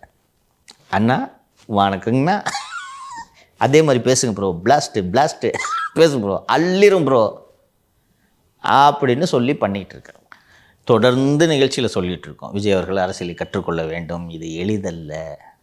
உதாரணத்துக்கு ஒரு திரு எடப்பாடி பழனிசாமி எடுத்துக்கொள்வோம். கரூர் சம்பவத்தின் காரணமாக பிரச்சாரம் தடைபட்டு விட்டது. ரோட் ஷோவுக்கு அனுமதி இல்லை. நாங்கள் எஸ்ஓபி போடுறோன்ட்டு பிரச்சாரமே பண்ண விடாமல் முடக்குறாங்க. கேப் விட்டுட்டு சரி அவங்க எஸ்ஓபி எப்போ போடுறாங்களோ போடட்டும், நம்ம இன்ஜினியரிங் காலேஜை தேடி போவோன்னா போகிறாரு. எந்த தொகுதி விடுபட்டுச்சு, ஆரம்பி அங்கேருந்து. அப்படி என்று அவர் ஆரம்பிக்கக்கூடிய முதல் தொகுதி எது? கோபிச்செட்டிப்பாளையம். ஏன் அங்கே தொடங்குகிறார்? செங்கோட்டையன் அவர்களுடைய இடம். என் வெயிட்டை காட்டுறேன், நான் யாருன்னு காட்டுறேன். செங்கோட்டையனின் கோட்டையில் எப்படி கூட்டத்தை கூட்டப் போகிறார் என்று பாருங்கள். இதான் அரசியல். சண்டை எங்கே போய் போடுறார் பார்த்தியா? கெடுவாடி விதிக்கிற நீ கெடு, வரேன் இரு. இன்னொன்று மீடியா அட்டென்ஷன் கிடைக்கும். பேசுவோமா? பாரியா இப்போது ஃபார் எக்ஸாம்பிள் எந்த ஊரில், திருவள்ளூரில் பிரச்சாரம் இது வரைக்கும் பண்ணலன்னு நினைக்கிறேன். திருவள்ளூரில் பிரச்சாரம்னா எடப்பாடி திருவள்ளூரில் பிரச்சாரத்தை தொடங்குறாருன்றதான் நியூஸு. கோபின்னா இப்போ கூடுதலாக பேசுகிறோமா பார்த்தியா? அடுத்ததாக அடுத்த மாதம் அதிமுகவின் பொதுக்குழு. ஓகேவா? அதிமுகவிலையும் திமுகவிலையும் வழக்கம் பொதுக்குழு எப்போது நடத்துவார்கள் என்றால், அந்த தேர்தல் ஆணையம் வந்து 3 வருஷம் தான் நினைக்கிறேன், 3 வருஷத்துக்கு ஒரு வாட்டி பொதுக்குழு நடத்தணும் அப்படின்ட்டு ஒரு விதி இருக்குது. இல்லைனா அங்கீகாரம் ரத்தாயிடும். ஸோ இப்போ தான் இந்த பொதுக்குழு முடிஞ்சு இப்போ திரு பழனிசாமி அவர்கள் பொதுச் செயலாளராக தேர்ந்தெடுக்கப்பட்டார். ரைட்டா? இப்போ இதுக்கு பொதுக்குழு அடுத்த வரோம். ஏன் சார்? விடுபட்டவர்களை மீண்டும் சேர்க்கவா? எப்படி சொல்கிற? சிறந்த அரசியல்வாதியாக தேறிட்டு வரான் சார். எப்படி சொல்கிற? ஏன்னா எனக்கு தெரிஞ்ச வாய்ப்பு இருக்குது. ஏன்னா வந்துட்டு எல்லாம் பிரிஞ்சிருக்காங்க, ஒருவேளை சேர்த்தோம்னா வெற்றி உறுதி இந்த வாட்டி அப்படின்றதுக்காக ஒரு வேளை வாய்ப்பு இருக்குது. அது தொடர்பாக ஓகேவா? எல்லாத்தையும் வெளியில் சொல்ல முடியாது. அது தொடர்பாக ஓகே. பத்திரிகையாளரில் அரசியல்வாதின்னு சொன்ன நீ கவனிச்சிங்களா? ஸோ அதற்காகத்தானே இப்போது பொதுக்குழு. ரைட்டா? ஏன்னா ஏடிஎம்கேவோட பொதுக்குழுவில் எப்போவுமே ஏதாவது ஒரு மெசேஜ் இருக்கும். கடைசியாக நடந்த பொதுக்குழு தான் இவர் தேர்ந்தெடுக்கப்பட்டார். எப்படி நகர்த்துறாங்க தெரியுதா? என்ன நீங்கள் மட்டும்தான் ஓரணியில் தமிழகன்னு சொல்லுவீங்களா? எங்ககிட்ட ஓரணி இல்லையா? ஈரணி, மூவணி, 4வது அணி, எல்லா அணியும் இருக்குது. எல்லாத்தையும் ஓரணியில் இணைக்கிறேன் என்று அது வரக்கூடிய நாட்களில் அது தெரியும். எப்படி நகர்த்துறாங்க பாருங்கள் காய். புரியுதா? இவர்களுக்கு அரசியல் முழு நேர வேலை. எடப்பாடி பழனிசாமிக்கும் ஸ்பீச் எழுதி கொடுக்கறதுக்கு ஆள் இருக்குங்க. ஸ்பீச் எழுதி கொடுக்கறதுக்கு இல்லை, என்ன சப்ஜெக்ட் பேசணும் அப்படின்றதுக்கான ரிசர்ச் டீமு இருக்குது. அவர் ஒரு 10 பேரை வச்சுருக்கிறாரு. இந்த விளங்காத பிரமணியா மட்டும் நம்பி இல்லை, வச்சுருக்கிறாரு. பேசுகிற பாயிண்ட்ஸ்லாம் எப்படி எடுக்கிறார் பார்த்தியா? அன்றைக்கி இந்த 2 நாட்களுக்கு முன்பு என்று நினைக்கிறேன், சேலம் சந்திப்பு ஆம்ஸ்ட்ராங்கு பண்ணிட்டு சிபிஐக்கு விசாரணைக்கு விட்ட துட்ட செலவு பண்ணிட்டு எதுக்கு உச்சநீதிமன்றம் போகிற, டிஜிபி அப்பாயின்மெண்ட்டு, வாக்காளர் திருத்தத்தில் முறைகேடு, ரெலவெண்ட் இஷ்யூஸ் பூரா வந்துருச்சா? உரிய முறையில் இந்த விளங்காத பிரமணியா மக்கள்கிட்ட தான் கொண்டு போய் சேர்க்கலை. அந்த ஒரு 2 சேனல் இதில் தான் லைவ் போட்டாங்க. பட் இஷ்யூஸ் எப்படி எடுக்கிறாரு தெரியுதா? இபிஎஸ் அவர்கள் சொல்கிறார், சார் கேமரா நல்லா தான் எடுக்கிறீங்க, எங்கேயும் வர மாட்டேங்குது ஒன்று. அதுக்கு தெரியும் இருட்டடிப்பு செய்கிறார்கள், வேண்டுமென்றே இருட்டடிப்பு செய்கிறார்கள் என்பதெல்லாம் அவர் தெரியாதவர் அல்ல. ஸோ இப்போ இந்த பொதுக்குழு வச்சுருக்காங்களா? இனிமேல் இவங்க நகர்வுகள் எப்படி இருக்கும்? இப்போ தம்பி கரெக்டாக போச்சுட்டான். அது தொடர்பாகத்தான் பொதுக்குழு. இல்லைன்னா இப்போ பொதுக்குழு நடத்த வேண்டிய தேவை என்ன? விதிகளை மாற்ற பண்ண போகிறாங்களா? எங்ககிட்டையும் ஓரணி இருக்குது. ரைட்டா? அப்போ மீண்டும் சசிகலா அவர்கள் இனி எதுவும் வாய்ப்பு இருக்கா? No I don't think so. அவ்வளோ முட்டாள் இல்லை. அதுக்காக ஓரணியில் திரளணுன்றதுக்காக அந்த கொல்லிக்கட்டை எடுன்னு தலையெடுத்து சொரிஞ்சிக்க மாட்டார். நான் தெரிஞ்சு என்ன நடக்க போகுதுண்டா, இந்த திமுக கூட ஒருத்தர் அரசியல் ஞானி, அவரை வேணால் சேர்த்துக்க வாய்ப்பு இருக்குன்னு நினைக்கிறேன். நெவர். சசிகலாவுக்கு கூட பாசிபிலிட்டி இருக்குது. ஓகேவா? சரி, அவர் என்ன நேற்று பொசுக்குன்னு மாட்டாப்புல சொன்னேன் நான், எலெக்ஷன் நெருங்க எப்படிலாம் பல்ட்டி அடிப்பாங்கன்னு சொன்னேன்னா. ஓபிஎஸ் அவர்கள் என்ன சொல்லியிருக்காருன்னா, சார் எங்களுக்குன்னு ஒரு கொள்கை இருக்குது, அந்த கொள்கை சிதையாமல் எங்களை என்டிஏல சேர்த்துக்கிட்டிங்கன்னா நாங்கள் சேர தயார். என்ன கொள்கை? துட்டு வேண்டும், பாஷ்யம் பணம் திரும்ப வேண்டும், இதுதான் அந்த கொள்கை. திமுக கூட சேர்றேன்ட்டுலாம் போய் பேட்டி கொடுத்தார்ல, இப்போ சொல்லு. கங்க்ராச்சுலேட் பண்ணும்போதே முடிஞ்சு அவர் கதை. இப்போ அனாதையாக தெருவில் நிற்பது யார்? செங்கோட்டை. போச்சா? இந்த ஆள் நம்பி தனியாக போனேன். செவனேன்னு பசும்பொன் முத்துராமலிங்க தேவர் அவர்களின் பிறந்தநாள் அன்றைக்கி வீட்டில் ஒரு டீயை குடிச்சிட்டு உட்காந்துருந்தேன்னா முடிஞ்சிருக்குமா? ஒரு நாள் அந்த சத்யபாமா பதவியும் போச்சு, கூட இருக்க ஒரு 30 பேருக்கும் பதவி போச்சு, எதிர்காலம் போச்சு. அவங்க தான் வந்து இவரை சப்போர்ட் பண்ணாங்க. இன்றைக்கி அந்த ஊரில் கெத்த மீட்டிங் நடத்த போகிறாங்க, எங்கே போய் மூஞ்ச வச்சுக்குவீங்க? இன்னொன்று, நமக்கெல்லாம் தெரிந்ததை விட பன்னீர்செல்வத்தை பற்றி திரு செங்கோட்டையன் அவர்களுக்கு நன்றாக தெரியும், அவரை விட தினகரனை பற்றி நன்றாக தெரியும். போகலாமா? சொந்த சித்தி போல. எத்தனை மணிக்குப்பா? இரு வண்டி நிப்பாட்டு, போட்டு வாங்க. சொந்த சித்தி போல. அவங்களுக்கு அரசியல் பண்ண தெரிஞ்சிருக்கு. நீங்கள் போகிறீங்க நம்பி. இப்போ டிடிவிக்கு என்ன நகர்வு இருக்குது இனிமேல் அரசியலில்? இப்போது ஒரு உதாரணத்துக்கு சொல்கிறேன், இதான் நடக்க போகுதுன்னு சொல்ல. யார் யாரெல்லாம் மன்னிப்பு கடிதம் எழுதி கொடுக்குறாங்களோ கட்சியில் சேர்த்துக்கிறேன்னு சொல்கிறாரு. ஒரு அனௌன்ஸ்மெண்ட் பொதுக்குழுவில் வருது. எழுதி கொடுப்பாங்களா கொடுக்க மாட்டாங்களா? பட்டு எழுதி கொடுத்துட்டு சேர்ந்துருவாங்க. ரைட்டா?